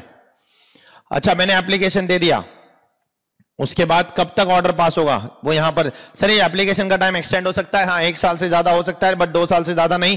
अगर रीजन दोगे तो 2 साल तक एक्सटेंड कर देंगे लोग। सर मैंने एप्लीकेशन दे दिया, उसके बाद कितने समय के अंदर वो ऑर्डर पास हो जाएगा? उसके बाद एप्लीकेशन देने के बाद 1 year from the end of the financial with the application is made. जब भी आज एप्लीकेशन दिया तो इस साल के आखिर से 1 साल के अंदर। सर अगर डिपार्टमेंट सुओ मोटो रिविजन करता है तो फिर कब तक ऑर्डर पास कर देगा? तो फिर ऑर्डर पास करने का टाइम लिमिट ये है, चेक करना। इधर भी वो पीरियड एक्सक्लूड हो जाएगा, ये पीरियड में 1 ईयर और ये 1 ईयर में ये पीरियड एक्सक्लूड हो जाएगा। जितना भी सीआईटी ने आपको रीहियर करने के लिए टाइम दिया है, या तो सीआईटी ने क्या टाइम दिया है? सीआईटी ने आपके कोर्ट के बीच में टांग अड़ाने की वजह से उसका जो समय बर्बाद हुआ है। क्लियर है? अभी पूरा भाषण यहां पर इन्होंने फॉर्मेट के तौर पर दिया है। आगे बढ़ता हूं मैं। Tax to be paid pending appeal. अगर आपको हाई कोर्ट या सुप्रीम कोर्ट में अपील करना है तो आपको टैक्स भरना पड़ेगा। भाड़ में जाए, आप जीतोगे हारोगे वो बात की बात है, लेकिन आज टैक्स भरो। उसके बाद रिकवरी ऑफ टैक्स ड्यूज। अब इसके बारे में बात करते हैं। सेक्शन 30 से लेके 40 तक रिकवरी ऑफ टैक्स ड्यूज। देखो आपको ना नोटिस ऑफ डिमांड आती है। नोटिस ऑफ डिमांड के अंदर लिखा जाता है कि 30 दिनों के अंदर आपको टैक्स भरना है, और अगर 30 दिनों के अंदर आप नहीं भर सकते हो तो आप क्या कर सकते हो? आप रिक्वेस्ट कर सकते हो फॉर व्हाट? आप रिक्वेस्ट कर सकते हो फॉर इंस्टॉलमेंट, या इंस्टॉलमेंट के साथ साथ या तो डेफरमेंट बोल सकते हो, सर थोड़े दिन का एक्सटेंशन दे दो ना, या इंस्टॉलमेंट दे दो अगर थोड़े दिन का एक्सटेंशन देता है, या अगर वो इंस्टॉलमेंट देता है स्पेसिफिकली तो फिर वो आपको इंटरेस्ट चार्ज करेगा। सर वो आपके पीरियड को घटा सकता है कि 30 दिनों से? यस, अगर उसको लगता है एओ को with prior approval of joint commissioner, उसके बाद रीजन टू बिलीव है कि 30 डेज आपको देना detrimental to the interest of revenue है, तो वो घटा भी सकता है। और 30 दिन तक अगर आपने पेमेंट नहीं किया तो आप क्या बोले जाओगे? Assassin default. असैसिन डिफॉल्ट कौन से सेक्शन में? सेक्शन 30 में। इनकम टैक्स में कौन से सेक्शन में असैसिन डिफॉल्ट बोले जाते हो? सेक्शन 201 में। उसके बाद recovery of tax dues by tax recovery officer. Tax recovery officer क्या बनाएगा? एक स्टेटमेंट बनाएगा इन प्रिस्क्राइब फॉर्म। उस स्टेटमेंट में अगर उससे कुछ गलती होती है तो रेक्टिफाई कर सकता है। प्लस टैक्स रिकवरी ऑफिसर भी आपको क्या दे सकता है? एक्सटेंशन दे सकता है फॉर पेमेंट। उसके बाद वो रिकवरी करेगा कैसे? आपके एम्प्लॉयर से टैक्स मांगेगा, आपके डेटर से टैक्स मांगेगा, एक्सेट्रा एक्सेट्रा बोलेगा। आपके एम्प्लॉयर को नोटिस भेजेगा इसका टैक्स मुझे देना, आपके डेटर को नोटिस भेजेगा इसका टैक्स मुझे देना। और सर कौन सा टैक्स रिकवरी ऑफिसर मेरी रिकवरी करेगा? जो आपके एरिया का है, जहां पर आपकी मूवेबल या इमूवेबल प्रॉपर्टी सिचुएटेड है, वो एरिया का टैक्स रिकवरी ऑफिसर आपकी रिकवरी करेगा। उसके बाद इसके अंदर क्या होता है? अगर कंपनी डिफॉल्ट है ब्लैक मनी लॉ के अंदर और कंपनी लिक्विडेट होने जा रही है, तो गवर्नमेंट को डर लग रहा है कंपनी लिक्विडेट हो गई, सब तितर बितर हो जाएगा, टैक्स कहां से आएगा? तो लिक्विडेटर की जिम्मेदारी बनती है कि वो एओ को बताए कि मैं लिक्विडेटर हूं, और फिर एओ लिक्विडेटर को एक टैक्स लायबिलिटी बताएगा, और फिर टैक्स लायबिलिटी वो गवर्नमेंट उससे रिकवर करेगी। चेक करना, यहां पर ये भाषण दिया है। कंपनी के केस में कौन रिस्पॉन्सिबल है? कंपनी तो रिस्पॉन्सिबल है ही, साथ में उसके सारे मैनेजर, सब कुछ, सब लोग रिस्पॉन्सिबल है। सारे managers are jointly and severally liable along with company. लेकिन अगर मैनेजर ये प्रूव करता है कि मेरी गलती से कुछ नहीं हुआ, तो उसको आप पर्सनली लायबल नहीं ठहरा सकते हो। Joint and several liability of participant. सबसे पहले पार्टिसिपेंट का मतलब समझ जाओ, partner in case of firm, member in case of AOP BOI. तो पार्टनरशिप फर्म के केस में पार्टनरशिप फर्म भी लायबल है, उसके मेंबर भी लायबल है। एओपी बीओआई के केस में एओपी बीओआई भी लायबल है, उसके मेंबर भी लायबल है। लेकिन अगर एओपी बीओआई के मेंबर और पार्टनर्स ये सब लोग लायबल है, लेकिन एलएलपी के केस में एलएलपी के पार्टनर भी लायबल है। लेकिन एलएलपी के पार्टनर अगर ये प्रूव करते हैं, देखो फर्म के केस में तो पार्टनर्स आर पर्सनली लायबल, हम सबको पता है। एओपी बीओआई के केस में मेंबर्स आर पर्सनली लायबल, सबको पता है। लेकिन एलएलपी के केस में partners are not personally liable, इसीलिए वो एलएलपी है। तो एलएलपी के केस में भी पार्टनर्स आर पर्सनली लायबल, लेकिन अगर उनको एक अपॉर्चुनिटी दिया है, अगर आप प्रूव कर दो कि आपकी गलती की वजह से नहीं हुआ है, तो हम छोड़ देंगे आपको। और लास्ट बट नॉट लीस्ट, अगर president of India governor of state को डायरेक्शन देता है कि प्रेसिडेंट किसको डायरेक्शन दे रहे हैं? गवर्नर को, कि आप अपनी स्टेट गवर्नमेंट को कहिए कि सेंट्रल गवर्नमेंट की मदद कीजिए टैक्स कलेक्ट करने के लिए, तो फिर स्टेट गवर्नमेंट को सेंट्रल गवर्नमेंट की मदद करनी पड़ेगी टैक्स कलेक्ट करने के लिए, the way they collect the state taxes. Check करना यहां पर, यह पावर कॉन्स्टिट्यूशन ऑफ इंडिया से आता है, आर्टिकल 28 258(1). कौन बोल रहा है? प्रेसिडेंट बोल रहा है गवर्नर ऑफ स्टेट को कि स्टेट गवर्नमेंट को बोलिए कि सेंट्रल गवर्नमेंट को टैक्स कलेक्ट करने में क्या करिए? मदद करिए प्लीज। और उसके बाद में यहां पर बोला गया है कि अगर फॉरेन देश से टैक्स रिकवरी करनी है तो फिर सीबीडीटी को सामने वाले देश के साथ एक अग्रीमेंट करना पड़ेगा, और फिर सीबीडीटी सामने वाले देश को क्या करेगी? सर्टिफिकेट फॉरवर्ड करेगी, और सामने वाला देश हमको क्या करेगा? टैक्स रिकवर करके देगा। चेक करिए। और फिर यहां पर लिखा है, अगर कोई और लॉ, अगर कोई कानून अप्लाई कर रहा है फॉर रिकवरी ऑफ टैक्स, तो ब्लैक मनी लॉ उसको ओवरराइड नहीं कर सकता है। फिर ये गवर्नमेंट और असेसिंग ऑफिसर के हाथ में है, उनको कौन सा लॉ फॉलो करना है। अगर उनको लगता है फैमा फॉलो करना है तो फॉलो करने दो, उनको लगता है कि ब्लैक मनी लॉ फॉलो करवाना है तो ब्लैक मनी लॉ फॉलो करवाने दो, उनकी मर्जी, बीच में टांग नहीं अड़ा सकते हो। And last but not least, आज का लेक्चर मैं इस पे खत्म कर देता हूं, ये लास्ट वाले पे। 234A का इंटरेस्ट लगेगा, लगेगा क्या करने के लिए, जनरली क्या करने पे लगता है, रिटर्न नहीं भरने पर। यहां पर इंफॉर्मेशन नहीं डिस्क्लोज करने पर भी लग रहा है, चेक करो। रिटर्न नहीं भरने पे तो लग ही रहा है, इंफॉर्मेशन नहीं डिस्क्लोज करने पर भी लग रहा है। और 234B का तो इंटरेस्ट वैसे ही लगता रहेगा जैसे इनकम टैक्स लॉ के अंदर लगता रहता है। ठीक है, क्लियर है? Hello all of you, today is the 18th day of International Taxation Paper 6C, relevant for May 20, November 20 revision directly from your study material. So ये 18वां दिन है, बीच में कुछ गैप आ गए थे, वो इसलिए आए थे क्योंकि बीच में मैं थोड़ा बाहर चला गया था, sorry for that. And secondly मैं पिछले एक हफ्ते से डायरेक्ट टैक्स के रिवीजन वीडियोस बना रहा था, इसीलिए थोड़ा सा गैप आ गया। सो अब मैंने डायरेक्ट टैक्स के सारे रिवीजन वीडियोस डाल दिए, आप चेक कर सकते हो। सारे all the revision videos have been uploaded on direct tax and that too we are first in India to upload that comprehensively. कुछ लगभग 15 घंटे के वीडियोस है सब मिलाकर, जिसमें पूरा डायरेक्ट टैक्स 250 घंटे का आसानी से रिवाइज हो जाएगा, उसको देखते रहो। So let us start with 18th day revision, जहां पर हमने पिछले लेक्चर में छोड़ा था, हम वहीं से इसको कंटिन्यू करते हैं। ठीक है, तो नाउ पेनाल्टीज के बारे में बात करते हैं। ब्लैक मनी लॉ के अंदर पेनाल्टी कब लगती है? सबसे पहला सेक्शन बोलता है ब्लैक मनी लॉ के अंदर पेनाल्टी के बारे में कि पेनाल्टी लगेगी आपको। कितनी पेनाल्टी लगेगी sir? Penalty will be equivalent to, कितनी पेनाल्टी लगाएंगे सर आप हम पर, पेनाल्टी कितनी लगाएंगे? तो यहाँ पर गवर्नमेंट ने बोला है penalty will be equivalent to 3 times of tax paid. जितना भी आपको टैक्स आने वाला है उसका 3 गुना आपको पेनाल्टी लगने वाली है। क्या बात कर रहे हो? यस, हाँ, जितना भी टैक्स कंप्यूट हुआ है किस चीज के ऊपर, अनडिस्क्लोज्ड फॉरेन इनकम और असेट पे जो भी टैक्स आया है उस पर 3 गुना पेनाल्टी लग सकती है। ठीक है, दूसरी पेनाल्टी, पेनाल्टी क्या है दूसरी? सेक्शन 42 की, ये क्या पेनाल्टी है? Penalty for failure to furnish return information in the return. तो अगर फेलियर टू फर्निश रिटर्न, अगर आप रिटर्न नहीं भरते हो, कौन से सेक्शन में? 139(1) का के हिसाब से अगर रिटर्न नहीं भरते हो, कब तक नहीं भरते हो? अगर आप AY खत्म होने के पहले तक नहीं भरते हो, बहुत बारीकी से चेक करना। Failure to furnish return income as required under 139(1) before the end of the relevant AY। जैसे 139(1) में बोला गया है वैसा रिटर्न अगर आप AY खत्म होने तक नहीं भरते हो तो फिर आपको 10 लाख रुपए की पेनाल्टी लगेगी। ठीक है, और रिटर्न के अंदर आपको क्या डिस्क्लोज करना है? ऑब्वियसली अपने सारे एसेट्स लोकेटेड आउटसाइड इंडिया, जो भी इनकम है इंडिया के बाहर वो डिस्क्लोज करनी होगी, फाइनेंशियल इंटरेस्ट है वो डिस्क्लोज करना होगा। तो अगर आपने AY खत्म होने तक 139(1) में जैसा बोला गया रिटर्न है वैसा नहीं भरा तो आपको ये नोटिस आ सकती है। ठीक है, तो ये AY के बाद ही आएगी ये नोटिस, उससे पहले नहीं आने वाली है। सिमिलरली ये नोटिस किसको आएगी? assessee being a resident other than not ordinary resident। Similarly section 43 की नोटिस क्या है? ये भी एक पेनाल्टी की नोटिस है। ये किसको आएगी? अगर आपने रिटर्न तो भरा है लेकिन उसके अंदर इंफॉर्मेशन डिस्क्लोज करने के लिए फेल हो चुके हो तो आपको 10 लाख रुपए की पेनाल्टी लग जाएगी।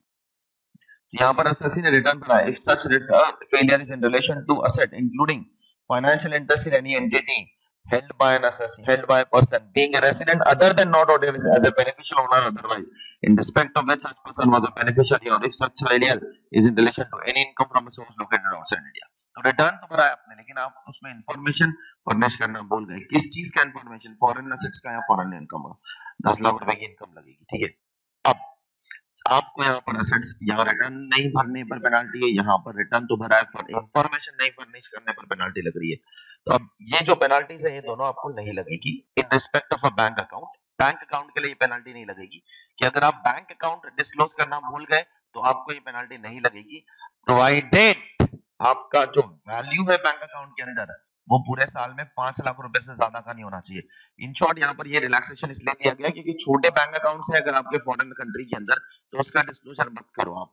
5 लाख रुपए से ऊपर का होगा तो ही आपको पेनल्टी लगेगी, नहीं तो नहीं लगेगी। ठीक है, अब ये 5 लाख रुपए है वो भी अगर बैलेंस देखना है तो कैसे देखना होगा?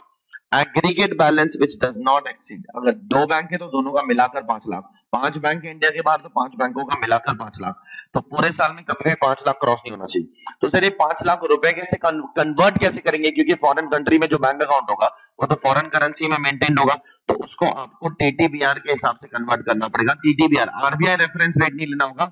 याद करो पीछे वैल्यूएशन करते समय हमने RBI रेफरेंस रेट लिया था, लेकिन यहाँ पर ये बैंक अकाउंट का वैल्यूएशन करते समय आपको TTBR लेना है as on the relevant date.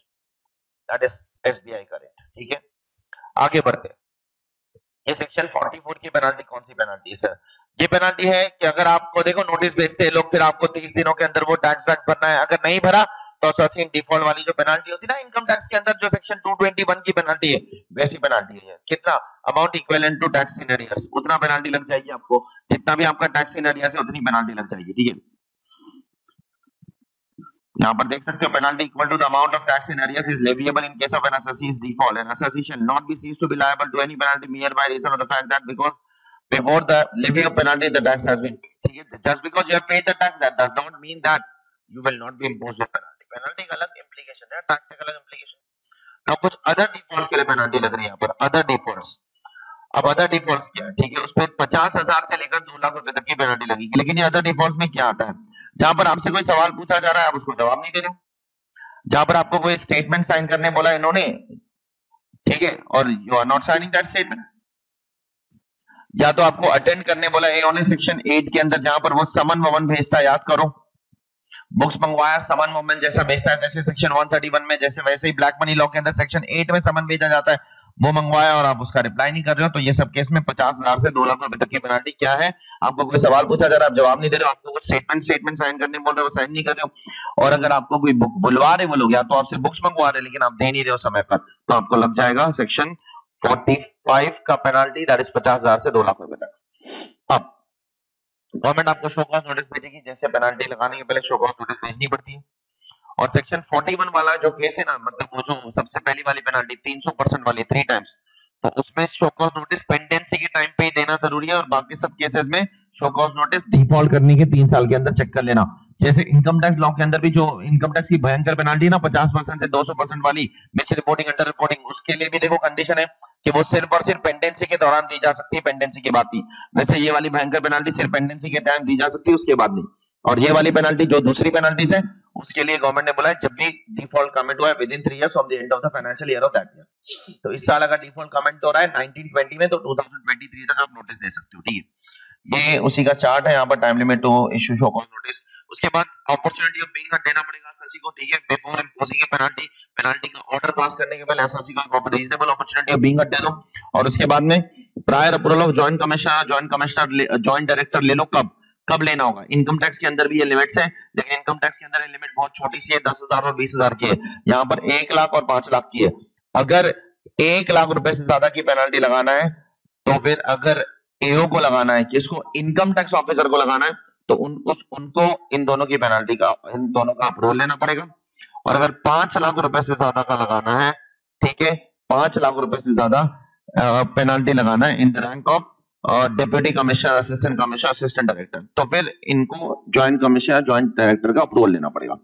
तो अगर आईटीओ 1 लाख से ज्यादा का पेनाल्टी लगाता है तो इनका अप्रूवल लेगा, जस्ट 1 लाख से ज्यादा।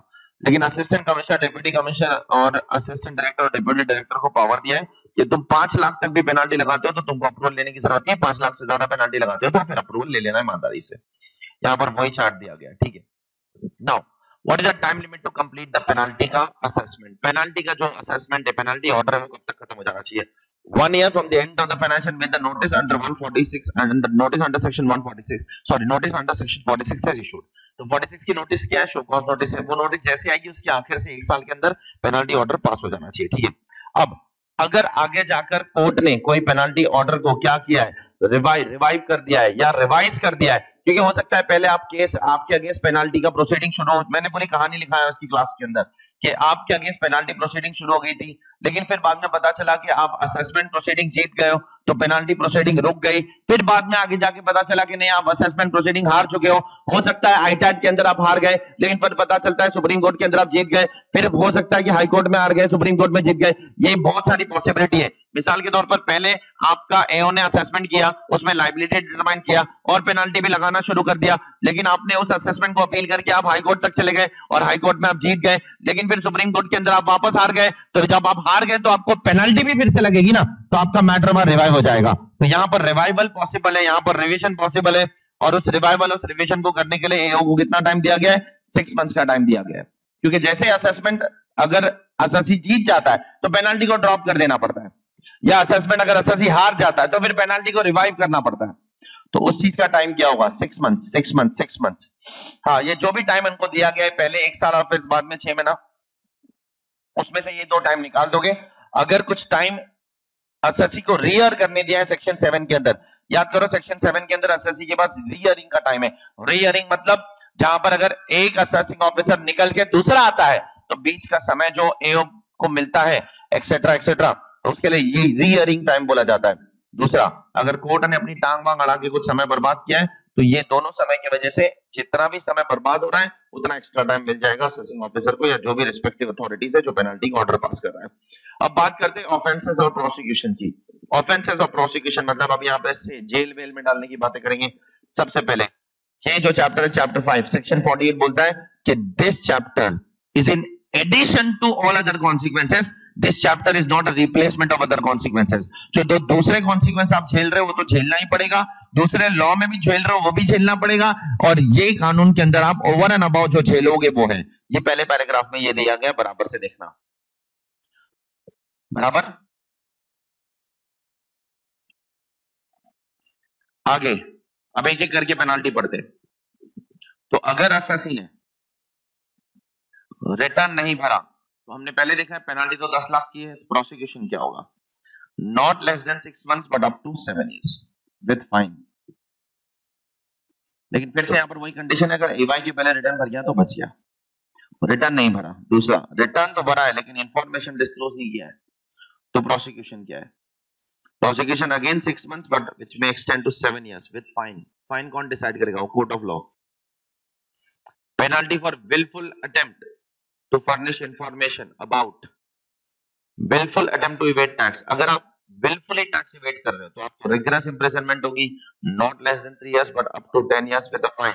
लेकिन अगर मैटर कोर्ट में जाता है तो कोर्ट उसको 3 साल तक रिस्ट्रिक्ट कर सकता है, 3 महीने से 3 साल, at the description of the court लिखा है आगे। तो 3 पेनल्टी है। पहला, रिटर्न नहीं भरने की penalty 10 lakh, penalty 10 lakh. Prosecution 3 महीने से 6 महीने से 7 साल। रिटर्न के अंदर इंफॉर्मेशन नहीं डिस्क्लोज करने का भी प्रोसिक्यूशन सेम है, 6 महीने से लेकर 7 साल। लेकिन अगर wilful attempt to evade tax है तो टैक्स एवेजन के लिए वहां पेनल्टी क्या है? 3 times। यहाँ प्रोसिक्यूशन क्या है? 3 महीने से लेकर 10 साल। अगर कोर्ट डिस्क्रिप्शन में उसको 3 महीने से लेकर कितना कर सकता है, सॉरी 3 साल से 10 साल, कोर्ट अपने डिस्क्रिप्शन पे उसको 3 महीने से कितना कर सकता है? 3 साल तक कर सकता है विद फाइन। विलफुल अटेम्प्ट का मतलब क्या होता है? वो नीचे डिस्क्राइब्ड है in an inclusive manner. A willful attempt to evade any tax, penalty or interest chargeable or imposable under this act includes a case where any person, उसके possession में कुछ बुक्स है, कुछ कंट्रोल में कुछ बुक्स है और उसके अंदर कुछ फॉल्स एंट्री है। उसके जो पोजेशन में उसमें फॉल्स एंट्री उसे पता है, या वो फॉल्स एंट्री करता है उसके अंदर असेसिंग ऑफिसर के सामने, या तो कुछ एंट्री है उसे डिलीट मारता है, ओमिट करता है, या कोई और सर्कमस्टेंस जिसकी वजह से लगता है कि टैक्स चुराया गया या पेनाल्टी की लगने के चांसेस है, वो सारे केसेस विलफुल अटेम्प्ट माने जाएंगे। नाउ तो ये 3 किस्म की बड़े प्रोसिक्यूशन है। पहला, रिटर्न नहीं भरने का। दूसरा, रिटर्न तो भरा, इंफॉर्मेशन नहीं डिस्क्लोज करना। तीसरा, wilful attempt to evade tax. उसके बाद penal punishment for false statement in verification. आपसे कोई सवाल जवाब किए जा रहे हैं, उसमें आपने गलत जवाब दे दिया, झूठ बोला, गलत बोला, जानबूझकर बहकाया सामने वाले को, तो फिर 7 साल तक की सजा हो सकती है with fine, not less than 6 months, 6 महीने से 7 साल की सजा। आप एक एक किस्म के प्रोसिक्यूशन के चार्जेस समझो। Punishment for abetment. अबेटमेंट मतलब प्रोसीडिंग के अंदर जब डिपार्टमेंट के साथ आपकी प्रोसीडिंग चल रही है, अबेटमेंट के मतलब the act of encouraging to do something wrong. इसका मतलब ये होता है सामने वाले को बहकाना, पागल बनाना कि भाई ऐसा तो कुछ भी नहीं है सर, ऐसा कुछ भी नहीं है, वो बहक गया बेचारा, और आगे जाके पता चलता है कि इसने अपनी बातों में बहला फुसला के उसको बहका दिया है, तो इन दैट पर्टिकुलर केस वो अबेटमेंट का चार्ज लगा देगा।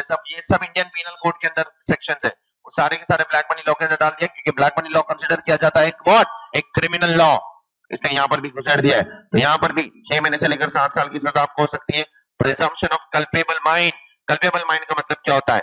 मतलब कोर्ट ये प्रेज्यूम करता है कि कोई भी बंदे को सजा देने के पहले कोर्ट ये पहले पता लगाएगा क्या बंदे ने जो क्राइम किया है वो क्या इंटेंशन से किया है। तो अगर उसका इंटेंशन खराब है, गलत इंटेंशन से क्राइम किया, तो उसको एकदम कड़ी से कड़ी सजा दो, और अगर इंटेंशन गलत नहीं था फिर भी क्राइम हो गया तो उसको सजा में थोड़ी राहत देनी चाहिए।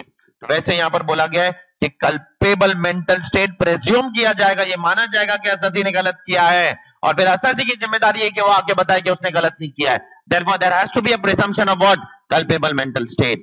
और फिर आगे जाकर यहां बोला गया है कि अगर कोई प्रोसिक्यूशन करना है तो फिर आपको प्रिंसिपल कमिश्नर या चीफ कमिश्नर एक्सेट्रा या कमिश्नर अपील एक्सेट्रा इन सब लोगों का क्या लेना पड़ेगा? अप्रूवल लेना पड़ेगा। और ये करेगा कौन? A person shall not be proceeded against for an offense except with the sanction of principal commissioner or commissioner. तो जब तक ये सब कुछ प्रोसीजर नहीं फॉलो करोगे तब तक आपको क्या नहीं मिलेगा? आपको प्रोसिक्यूशन लगाने का चार्ज नहीं मिलेगा। अब कंपनी के केस में क्या होगा? अब कंपनी के केस में तो आप किसको प्रोसिक्यूट करोगे भाई? सबसे पहले कंपनी डिफाइन कर लेते हैं। कंपनी के अंदर कौन कौन आएगा बराबर देख लो। कंपनी में एक बॉडी कॉर्पोरेट आएगा, मतलब जो कंपनी है वो तो आएगी ही, एचयूएफ भी आ जाएगा, फॉर्म एओपी बीओआई भी आ जाएगा। ये कंपनी है, ये पहले डिफाइन कर लो। उसके बाद फॉर्म के अंदर डायरेक्टर कौन है? डायरेक्टर पार्टनर, अभी डायरेक्टर पार्टनर डायरेक्टर है, घड़ी घड़ी एक ही टर्म यूज नहीं करना है। एओपीबीवाई में मेंबर डायरेक्टर है, एचयूएफ में एडल्ट मेंबर डायरेक्टर है, कंपनी में ऑल टाइम डायरेक्टर है, company not being all time director, any other director or manager is in charge of the affairs of the company. Therefore company के अंदर बहुत लोग आ जाएंगे, फॉर्म भी आ जाएगा, एचयूएफ भी आ जाएगा, एओपीबीवाई भी आ जाएगा, डायरेक्टर के अंदर डायरेक्टर तो आएगा ही, और पार्टनर भी आ जाएगा, मेंबर भी आ जाएगा, एचयूएफ का एडल्ट मेंबर भी आ जाएगा। Therefore person in charge at the time when the offence was committed deemed to be guilty. Therefore company के केस में किसको रिस्पांसिबल ठहराएंगे हम? जो भी इंचार्ज होगा उसे रिस्पांसिबल ठहराएंगे। लेकिन अगर वो चार्ज पर्सन बोलता है कि भाई मेरे वजह से कुछ नहीं हुआ है भाई, तो फिर उसको छोड़ देंगे। यहां पर लिखा गया, बराबर से चेक करना। डायरेक्टर, मैनेजर, ऑफिसर एक्सेट्रा, इन सब लोगों को पकड़ेंगे, इन सब लोगों को पकड़ेंगे। और फिर आगे जाकर लिखा है कि जो डायरेक्टर है, मैनेजर है एक्सेट्रा, उनको तो फाइन और प्रोसिक्यूशन दोनों लगाएंगे, और कंपनी को सिर्फ फाइन लगाएंगे। चेक करना, कंपनी को सिर्फ फाइन लगाएंगे, चेक करना। यहां पर लिखा है, और यहां पर क्या लिखा है? Director, manager, secretary, officer deemed to be guilty of offence with consent और कॉनिवेंस। कॉनिवेंस मतलब किसी की विलिंगनेस से। डायरेक्टर ने बोला अकाउंटेंट को, अरे करना तू, मैं हूं, जो होगा देखा जाएगा। अगर ये पता चलता है तो डायरेक्टर भी फंसेगा और वो अकाउंटेंट भी फंसेगा, दोनों मरेंगे। ठीक है, ये कुछ टर्म्स की मीनिंग है, ये जरा दिमाग में रखने की कोशिश करना। Proof of entries in the record और डॉक्यूमेंट्स। ठीक है, इसका मतलब क्या होता है सर? इसका मतलब ये होता है कि डिपार्टमेंट के पास जो भी कस्टडी में प्रूफ है, क्या कस्टडी में प्रूफ है? जो टैक्स अथॉरिटीज के पास इंफॉर्मेशन है, डॉक्यूमेंट से, वो लोग क्या करेंगे? उस प्रूफ को कोर्ट के अंदर रखेंगे, और उस कोर्ट के अंदर उसको रखने के बाद ये प्रूव करेंगे कि भाई ये सारे हमारे डॉक्यूमेंट्स है, या तो उनकी कॉपीज है, certified copies under the signature of the SSC और द टैक्स अथॉरिटी, या उसकी ट्रू कॉपी है। ये कोर्ट के अंदर आपको रखना होगा, और ये प्रूव करना पड़ेगा कि असेसिंग ऑफिसर को कि असेसी क्या ये सारी हरकतें कर रहा है जो इन सारे सेक्शनों के अंदर है, तो प्रोसिक्यूशन चार्ज नहीं हो पाएगा। एंट्रीज इन द रिकॉर्ड्स और the documents in the custody of tax authority are admissible in evidence. तो वो एविडेंस सब रखना पड़ेगा आपको कोर्ट के सामने, तो ही आप प्रोसिक्यूशन का चार्ज कर पाओगे। और अगर आगे जाकर पता चलता है कि एक बार ये सारे सेक्शनों में सजा काटने के बाद आप फिर से यही हरकतें कर रहे हो, सेकंड बार कर रहे हो, पहली बार तो एक बार हो चुका है सब कुछ, पहली बार आप ये घोषित कर दिया गया है कि आप चोर हो, आपको सजा हो चुकी है, फिर से वापस से वही कर रहे हो, तो फिर आपको 3 साल से 10 साल की सजा हो सकती है, और with a fine of 5 lakh to 1 crore rupees, इतना भयंकर फाइन आपके ऊपर लग सकता है। तो ये सब चीजें से दूर रहना जिंदगी में। और उसके बाद यहाँ पर ये उसी चीज की समरी वमरी दी गई है। ठीक है, अब आगे बढ़ रहा हूं मैं, कहां पर? सेक्शन 73 की तरफ। सेक्शन 73 कुछ नहीं है, जैसे इनकम टैक्स के अंदर सेक्शन 90 और 90A है, डबल टैक्सेशन अवॉइडेंस एग्रीमेंट, वैसे यहाँ पर सेक्शन 73 है, double taxation avoidance agreement for what? For exchange of information and for recovery of tax, that's it. और किसी पर्पस के लिए नहीं है। बाकी पूरा का पूरा सेक्शन ये सेक्शन 90 के जैसा कॉपी पेस्ट है, चेक कर लेना। जैसे यहाँ पर लिखा गया है कि अगर कोई टर्म डिफाइन नहीं है तो गवर्नमेंट ऑफ इंडिया उसे डिफाइन कर सकती है, और उसका इफेक्ट कब से होगा? रेट्रोस्पेक्टिव बेसिस पर। ये सेक्शन 73 के अंदर ये 2 ऑब्जेक्टिव है, लेकिन सेक्शन 90 के अंदर 5 ऑब्जेक्टिव थे, बराबर।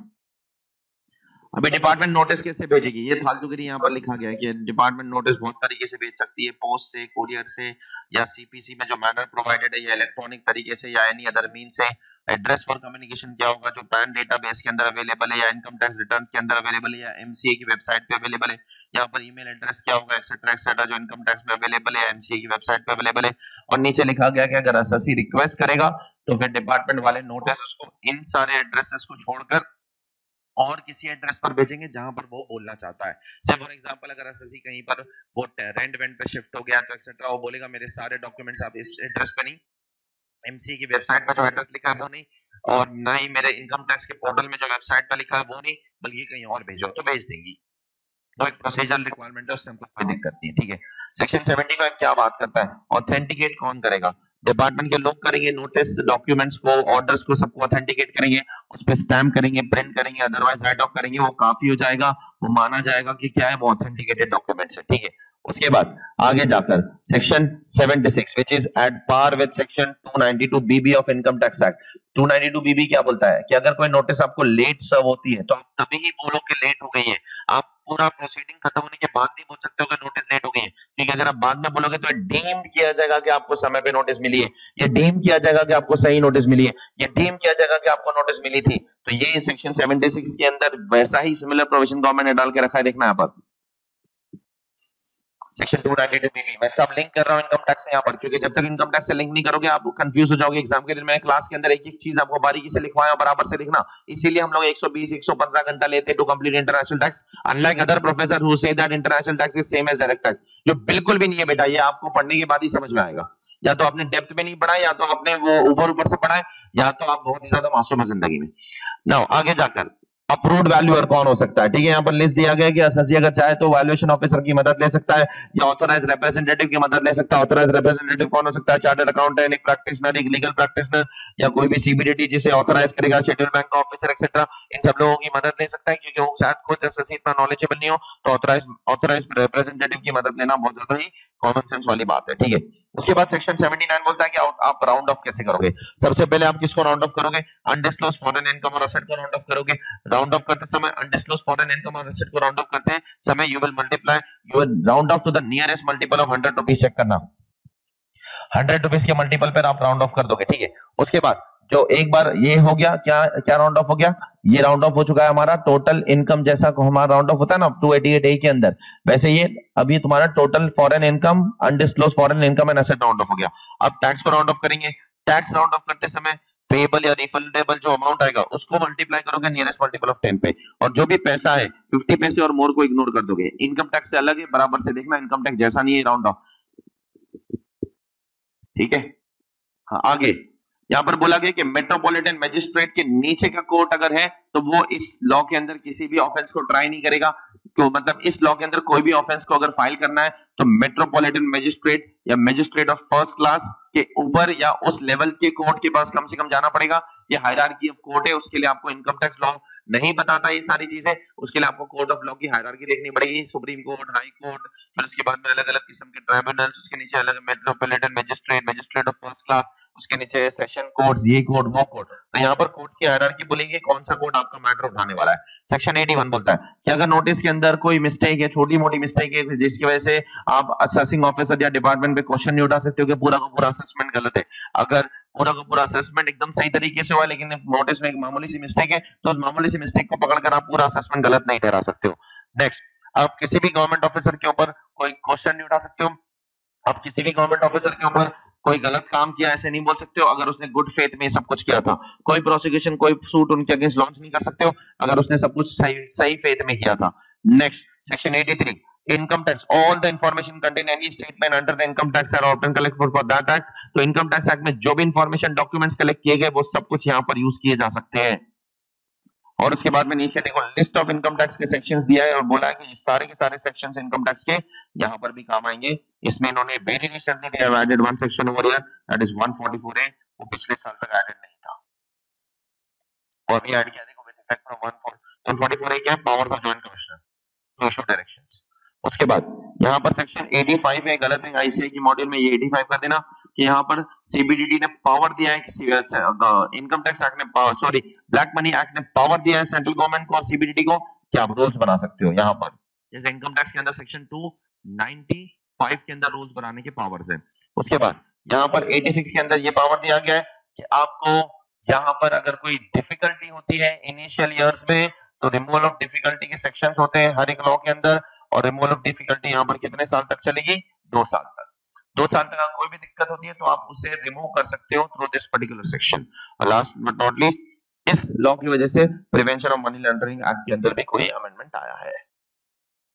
तो पिछले 2-3 पेज शायद इतने ज्यादा इंपॉर्टेंट नहीं है एकेडमिकली, एग्जाम के लिए इतने ज्यादा इंपॉर्टेंट पेजेस नहीं है वो मेरे हिसाब से। यहाँ पर आपका ब्लैक मनी लॉ पूरा खत्म हो जाता है।